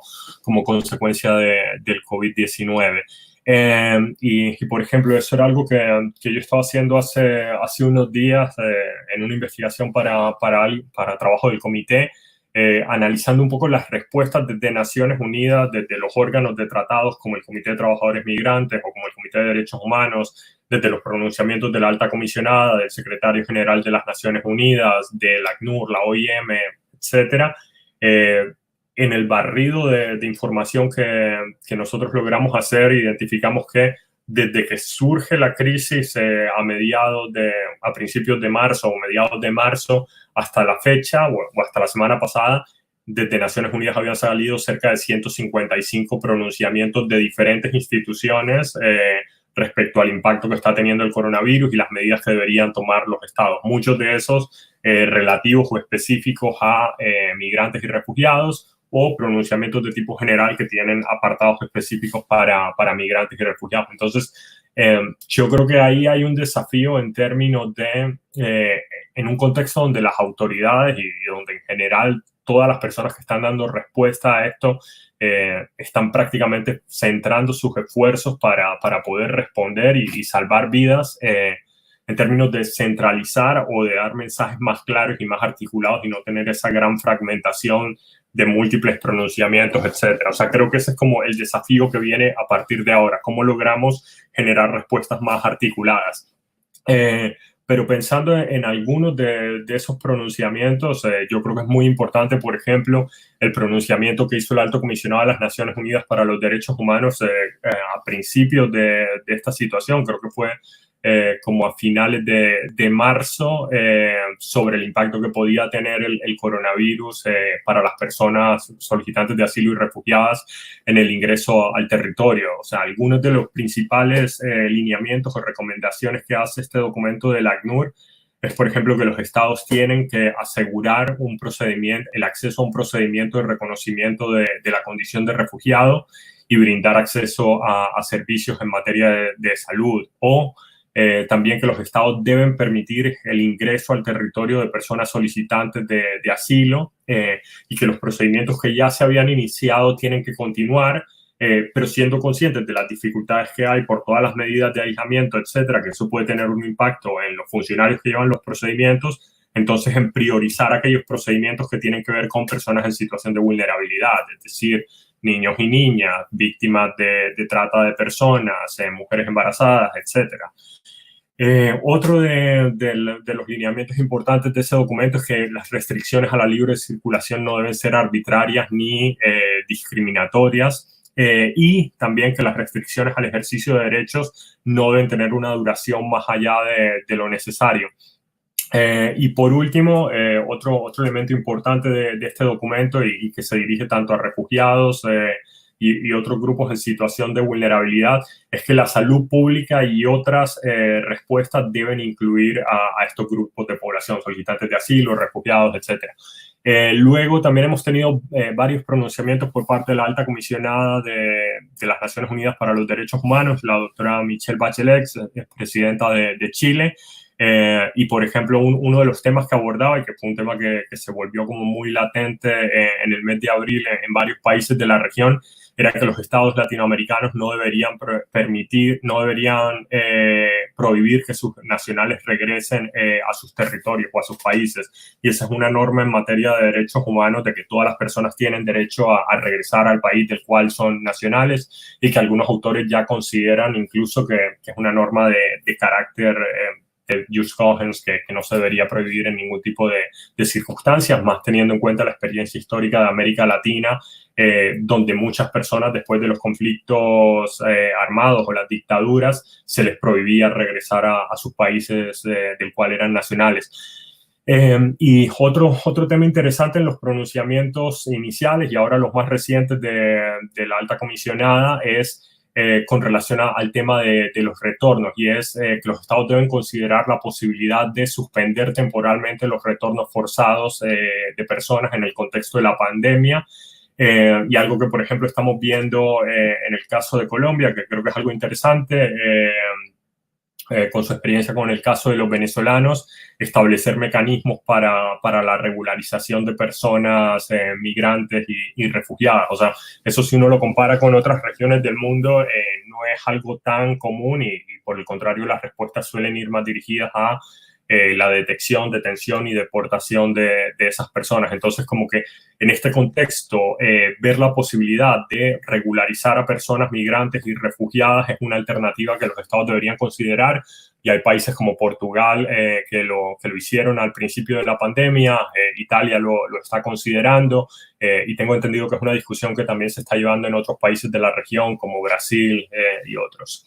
Desde la OEA, al principio de la pandemia, a principios del mes de abril, la Secretaría de Acceso a Derechos y Equidad publicó una guía práctica de respuestas inclusivas y con enfoque de derechos ante el COVID-19. Y ahí básicamente se abordan como los diferentes grupos de personas en situación de vulnerabilidad y se proponen recomendaciones a los estados en términos de cómo abordar estas situaciones respecto a cada uno de estos grupos, y uno de los grupos tiene que ver con desplazados internos, refugiados y solicitantes de asilo. Y bueno, ese fue justo un capítulo que yo desarrollé. También, por ejemplo, hemos tenido un trabajo bastante importante por parte de la CIDH, la Comisión Interamericana de Derechos Humanos, que sacó su resolución número 1 de 2020 sobre pandemia y derechos humanos. Algo bastante o sin precedentes hasta el momento es la Corte Interamericana de Derechos Humanos también adoptó una resolución, que es la resolución titulada COVID y Derechos Humanos, los problemas y desafíos que plantea el COVID. Básicamente lo que dice la Corte es que deben ser abordados desde una perspectiva de derechos humanos y respetando las obligaciones derivadas del corpus juris de normas interamericanas. Y ahora, algo que creo que es importante mencionar dentro de todas estas respuestas de organismos internacionales, y que solo son algunas, a finales de esta semana, probablemente el día jueves, el Comité de Trabajadores Migratorios, en conjunto con el Relator Especial de Naciones Unidas para los Migrantes, va a sacar una nota de orientación conjunta que tiene 17 recomendaciones, donde prácticamente se abordan los principales temas que fueron justo como los que discutió la doctora Palacios y yo durante mi primera intervención, y sobre cómo los estados deben dar respuestas o plantear recomendaciones que garanticen los derechos humanos de personas migrantes y otras personas en el contexto de la migración internacional.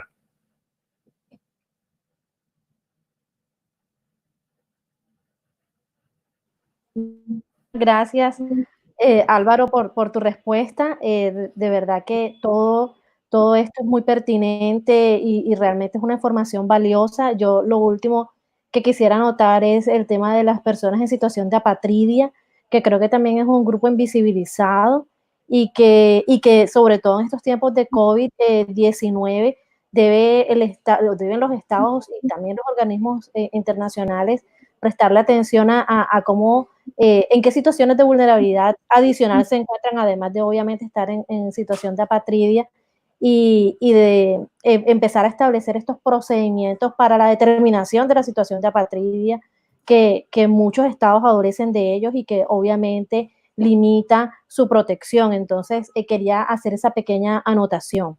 Bueno, mi última pregunta para nuestros maravillosos panelistas es cuáles son sus reflexiones finales y recomendaciones acerca de qué debemos hacer a futuro. María Teresa, pues tienes el micrófono. Muchas gracias. A futuro creo que tenemos muchos retos que precisamente el doctor Botero ha ido también dibujando y que seguramente pues todos tenemos claro que hay una incertidumbre grandísima, ¿no? Frente a esa incertidumbre creo que es importante tener en cuenta cooperación internacional y apoyo en las fronteras. Creo que las fronteras están a veces un poco olvidadas y las poblaciones, tanto de origen como de destino en las fronteras, necesitan que haya una atención, pero esto en clave de cooperación, porque los estados de manera individual no pueden hacerlo solos.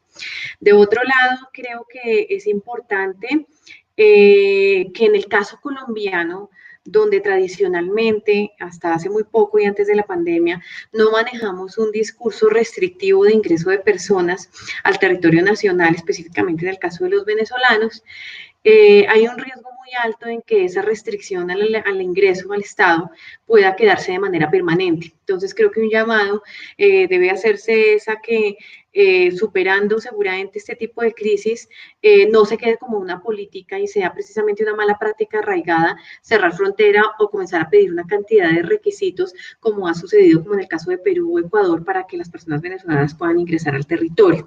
Creo que ese es un punto que debería tenerse en cuenta.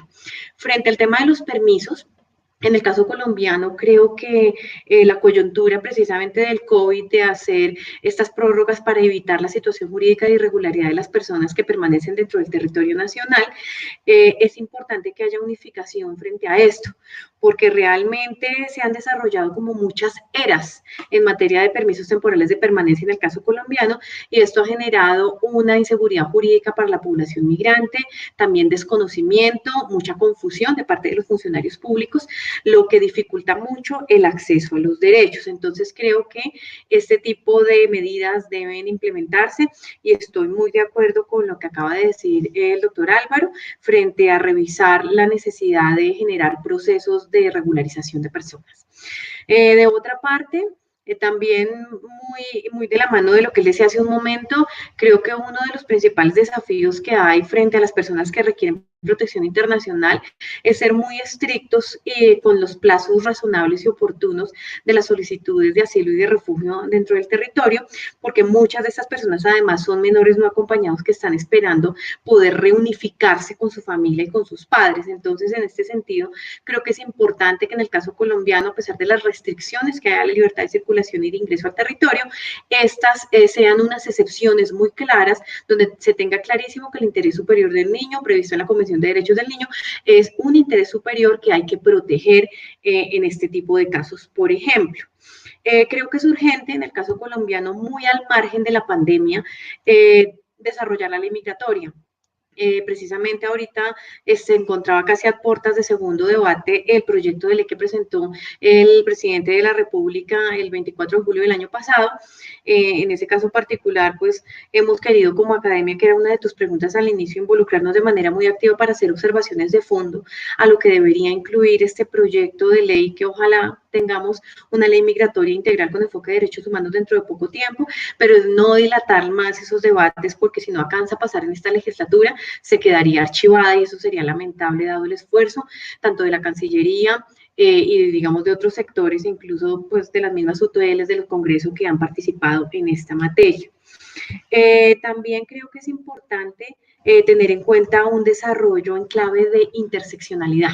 En el caso colombiano nos hemos simplemente enfocado y circunscrito al tema de la mujer gestante y al tema de los menores de edad, pero se han olvidado por completo estos enfoques diferenciales, y creo que de cara al COVID-19, con todos los desafíos que está planteando la atención de la población migrante y en necesidad de protección internacional, es muy importante que estos enfoques de interseccionalidad se tengan en cuenta, pues como yo lo digo a veces coloquialmente, creo que en la escala piramidal de las vulnerabilidades, la población migrante está en el nivel más bajo.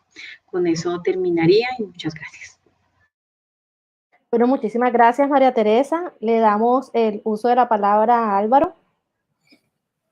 Perfecto, muchas gracias, profesora Yain y doctora Palacios. Yo creo que sí, es bastante complicado pensar en cuáles deben ser como las reflexiones finales o las recomendaciones a futuro cuando estamos justo como en un momento que está definiendo la historia como tal. Pero en este momento que está definiendo la historia, creo que es importante tener en cuenta el contexto de los últimos años y también las lecciones mismas que nos da la historia. El coronavirus sucede en un momento donde desde hace años estamos viendo un resurgimiento de discursos nacionalistas y populistas, discursos nacionalistas y populistas que han terminado llevando al poder a líderes que responden a esta agenda y que buscan poner a a sus países primero por encima de todo. Y si algo ha demostrado el COVID-19 es que básicamente no discrimina al momento de determinar a quién impacta o a quién afecta. El COVID-19 ha tenido un impacto prácticamente en todos los estados a nivel mundial y claro, como siempre suele suceder, las personas en situación de mayor vulnerabilidad, y me parece bastante apropiada la metáfora que hizo la doctora Palacios en términos de que los migrantes suelen estar siempre en la parte más vulnerable o en la parte más baja de la pirámide de vulnerabilidades, son quienes más van a sentir los impactos del coronavirus actuales y futuros. Entonces, frente a una crisis global que no ha discriminado a ninguno de los países, que ha afectado a todos los países a nivel mundial, no podemos seguir recurriendo, y creo que eso lo demuestra el ejemplo de muchos estados en cómo han manejado la crisis del coronavirus de manera individual. En la presentación anterior, la profesora Insignares hablaba de otro de los elementos de contexto que es importante tener en cuenta, y es el auge del nacionalismo y del populismo está teniendo un impacto en afectar el multilateralismo y la crisis de las organizaciones internacionales y de los organismos multilaterales. Y lo vemos, por ejemplo, en respuestas como quitar el financiamiento a la Organización Mundial de la Salud en plena mitad de la pandemia o disminuir el financiamiento en plena mitad de la pandemia del COVID-19. Entonces, yo creo que ante este momento que está definiendo una era y que está definiendo nuestra historia como individuos y como sociedades, a mí me parecen muy buenos estos espacios y me parece muy bueno que pensemos en términos de cómo construir y cómo generar recomendaciones. Pero para nosotros quienes estamos hablando, como para quienes estén escuchando esta conferencia, este conversatorio, quien esté ahora sentado en su sofá o en su silla esperando ver cómo todo esto pasa y cómo puede continuar su vida normal, entre comillas, después de que todo pase, está muy equivocado. O sea, ahora cada uno de nosotros se tendría que estar haciendo preguntas de cómo desde lo individual y cómo desde lo colectivo, cómo desde los mecanismos de participación que tengo disponibles, cómo desde mi trabajo en la academia, desde mi trabajo en la incidencia política, en las organizaciones de la sociedad civil, en el Estado, contribuyo a recuperar o a reconstruir la sociedad que está siendo devastada por los impactos de esta enfermedad. Pero lo que es más grave todavía, por los impactos de la falta de una respuesta articulada, de la falta de liderazgo y de malas respuestas no basadas en la evidencia. Entonces, sí, no estamos simplemente en estos momentos para esperar que otros solucionen el problema. Si no nos involucramos en esto, los impactos que esto va a tener en términos de la privacidad de cada uno de nosotros, de las garantías laborales, del futuro de nuestras sociedades están en riesgo ahora. Pensándolo en términos ya para bajarlo al tema de migrantes y refugiados, yo creo que precisamente eso, o sea, los temas de migrantes y refugiados se vuelven visibles en la agenda internacional precisamente a raíz de las crisis. La diferencia con esta crisis es que antes las crisis eran por la llegada masiva de personas a Europa o la persecución de los Rohingya o la situación de los venezolanos en la región. Ahora, todos esos factores que hacían huir a las personas o que las hacían migrar en búsqueda de mejores oportunidades de vida se van a ver repotenciadas o agravadas por los impactos del coronavirus. Y desde siempre, y es algo que también mencionó la doctora Palacios, en términos de cómo deben ser las respuestas, una gran parte del énfasis se ha puesto en necesitamos desarrollar respuestas desde los estados que estén basadas en el multilateralismo, en la cooperación internacional y en la solidaridad. O sea, como les dije al principio, lamentablemente ese no es el contexto en el que estamos con respecto a muchos de los estados fuertes dentro de la comunidad internacional. Otra de las cuestiones que yo creo que tenemos que pensar en este momento histórico de redefinición, que puede ser una redefinición para bien o para mal, este es un momento para ser innovadores, para ser creativos, en donde todas y todos vamos a tener que hacer sacrificios y compromisos si queremos sacar esto adelante. Y eso requiere también esas respuestas innovadoras o creativas. Sin duda, para materializarse y para concretarse, requieren de la participación y el liderazgo de los estados, pero son respuestas multisectoriales. Es decir, no solo nos sirve que respondan los estados, sino que la sociedad civil tiene un papel importante en la construcción de esas respuestas, la academia también, los medios de comunicación, las redes sociales, sin duda alguna. O sea, hoy día, en los tiempos del COVID, básicamente, y eso lo hablaba con un comunicador hoy por la mañana, la plataforma madre en los tiempos del COVID es la plataforma digital. Entonces, si no logramos estar en esos espacios, incidir en esos espacios, transmitir información válida y verificada a través de esos espacios, pero también accesible para todos los públicos, vamos a perder muchos de los espacios donde se pueden y se deben construir las soluciones. Y también se requiere voluntad política dentro de toda esa articulación de actores. Y otro de los elementos importantes en medio de estas respuestas es involucrar a las personas migrantes y refugiadas. Gran parte de la agenda, dentro del proceso de la Agenda de Desarrollo Sostenible 2030, que ahora con el COVID, bueno, creo que está muy en entredicho cómo se van a lograr esos objetivos para 2030, es no dejar a nadie atrás, o el principio de no dejar a nadie atrás.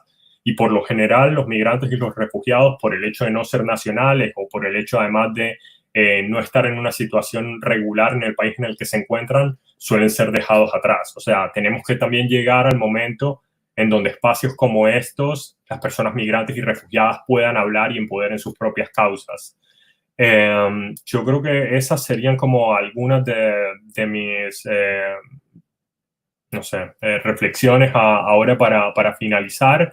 Y en términos de cuestiones concretas, eso, tenemos que ver este momento como una oportunidad para normalizar la migración, para regularizarla, para que no sea la excepción. Y eso implica, por ejemplo, pensar entre las medidas a tomar en la regularización de personas migrantes. O sea, muchas de las personas migrantes y refugiadas en este momento son personas que están en esos denominados servicios esenciales. Son quienes están trabajando en servicios de salud, como médicos, como enfermeras, están haciendo programas con diferentes países para ahora sí regularizar a las personas venezolanas porque son médicas o son enfermeras, y entonces pueden ayudar a sistemas de salud colapsados, y eso también está pasando en otros países del mundo. En los Estados Unidos lo vemos, que las personas migrantes, en particular los latinos, son quienes tienen mayores o algunos de los grupos con mayores índices de infección o de contagio del coronavirus, pero porque son las personas que siguen trabajando en los restaurantes, porque son las personas que están haciendo los servicios de domicilios o de entregas. Entonces son o son las personas que están cosechando y recogiendo los alimentos para que luego quienes tienen la posibilidad de estar aquí como nosotros sentados y hablando de esto, tengan alimentos con los cuales comer y mantener su modus de vida. Entonces, nada, es el momento para impulsar medidas como la regularización de personas migrantes, como la suspensión de retornos de personas migrantes en este contexto, y más a países que se encuentran en situaciones de vulnerabilidad, o para abogar por el levantamiento de políticas de detención migratoria y que esas personas sean liberadas, porque tenerlas detenidas en las condiciones en las que están incluso puede aumentar los riesgos de propagación del COVID-19, y no solo a nivel de las personas que están detenidas, sino también luego a un nivel más amplio. Yo creo que con eso concluiría mi intervención. Muchas gracias. Muchísimas gracias, Álvaro, por esas reflexiones que nos ponen en contexto de la nueva realidad que vamos a vivir o que ya estamos viviendo con el COVID-19. Tenemos una pregunta, creo que nos alcanza el tiempo solo para una última pregunta, y tal vez les pediría que brevemente intenten abordarla. Nos preguntan del público cómo hacer para que el sistema de salud en nuestro país pueda cubrir sin discriminación el tratamiento de venezolanos que se encuentran de manera irregular y que requieren atención médica por el COVID-19. para cualquiera de los dos, no sé si María Teresa de pronto. Bueno, en principio, discriminación formal no existe para que puedan acceder precisamente a esta atención. Sin embargo, el problema es de la estructura del propio sistema. En la circular o en la política que salió recientemente, se dice que están incluidos para atención en caso de urgencia cuando presentan COVID, incluso si se encuentran en situación jurídica de irregularidad. Sin embargo, digamos, la gran deficiencia es la detección de la enfermedad, que los migrantes conozcan la medida, que accedan al servicio. Y la mayor limitación sí es la hospitalización, porque esto se enmarca dentro de la atención que en términos de salud se da a los migrantes irregulares, que es solamente la de materia de urgencia y no de hospitalización. Entonces creo que ahí habría que ir un paso más allá. Infortunadamente, si bien uno podría decir a través de una acción de tutela podrían verse beneficiadas las personas, la enfermedad no da el tiempo para que un juez pueda fallar esto de una manera oportuna. Entonces, creo que tendría que realizarse pues una labor para que el Ministerio de Salud, por ejemplo, y las Secretarías de Salud puedan incluir y hacer expansivo en el caso de COVID, por ejemplo, por la emergencia, este tema de la hospitalización, porque la atención de emergencia sí la tienen y formalmente la norma lo permite. El problema, digamos, el cuello de botella es en la hospitalización. Claro. Álvaro, no sé si quieres adicionar algo a esta pregunta. No, yo creo que los estándares internacionales, las normas y los estándares internacionales son bastante claras en términos de que tiene que haber una garantía, por lo menos en el acceso a servicios esenciales y de urgencia sin discriminación a ninguna persona. Y ahí quizás como el quid del asunto o la dificultad está luego en cuáles son esos servicios que determinamos como servicios de urgencia o de emergencia. Evidentemente las patologías o las complicaciones que genera el COVID-19 en muchos casos son situaciones que requieren servicios de emergencia o de urgencia, como también, por ejemplo, lo son muchas de las enfermedades crónicas que a veces enfrentan personas venezolanas. Y lo otro que yo creo que es una cuestión interesante y es algo que en Colombia funciona bastante bien, si uno lo mira en términos comparativos, es el rol del Poder Judicial y el poder de una herramienta tan efectiva y tan relevante como la tutela en la protección de derechos de personas. Entonces, yo creo que en lo que tiene que ver con el derecho a la salud de personas venezolanas, hay una sentencia de la Corte Constitucional colombiana que es bastante interesante y que además trae o integra como en todo este análisis del bloque de constitucionalidad, tanto normas como estándares de organismos de Naciones Unidas como del sistema interamericano y básicamente el tema es buscar hacer exigible eso a nivel judicial o en la práctica de las autoridades, que era más hacia donde está orientada la respuesta de la doctora Palacio. O sea, ¿cómo hacemos que el Ministerio de Salud, cómo hacemos que los hospitales, las clínicas, etcétera, sepan que tienen que garantizar el acceso a servicios de salud a estas personas? O sea, creo que en el papel o en las normas como tal no está tanto el desafío, sino luego en la práctica y en el conocimiento también de las personas beneficiarias o de las personas afectadas en saber que pueden acceder a estos servicios. Perfecto.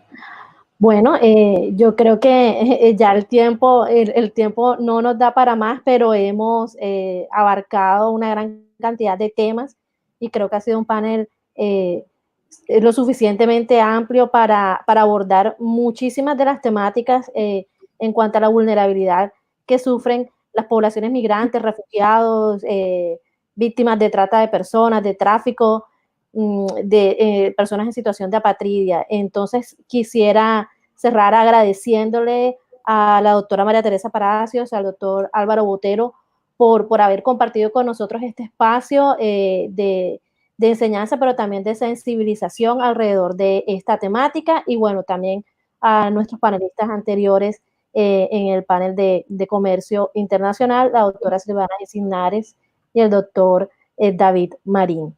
A todos los que nos han acompañado durante esta transmisión, muchísimas gracias. Y bueno, con esto creo que podemos dar el cierre del evento.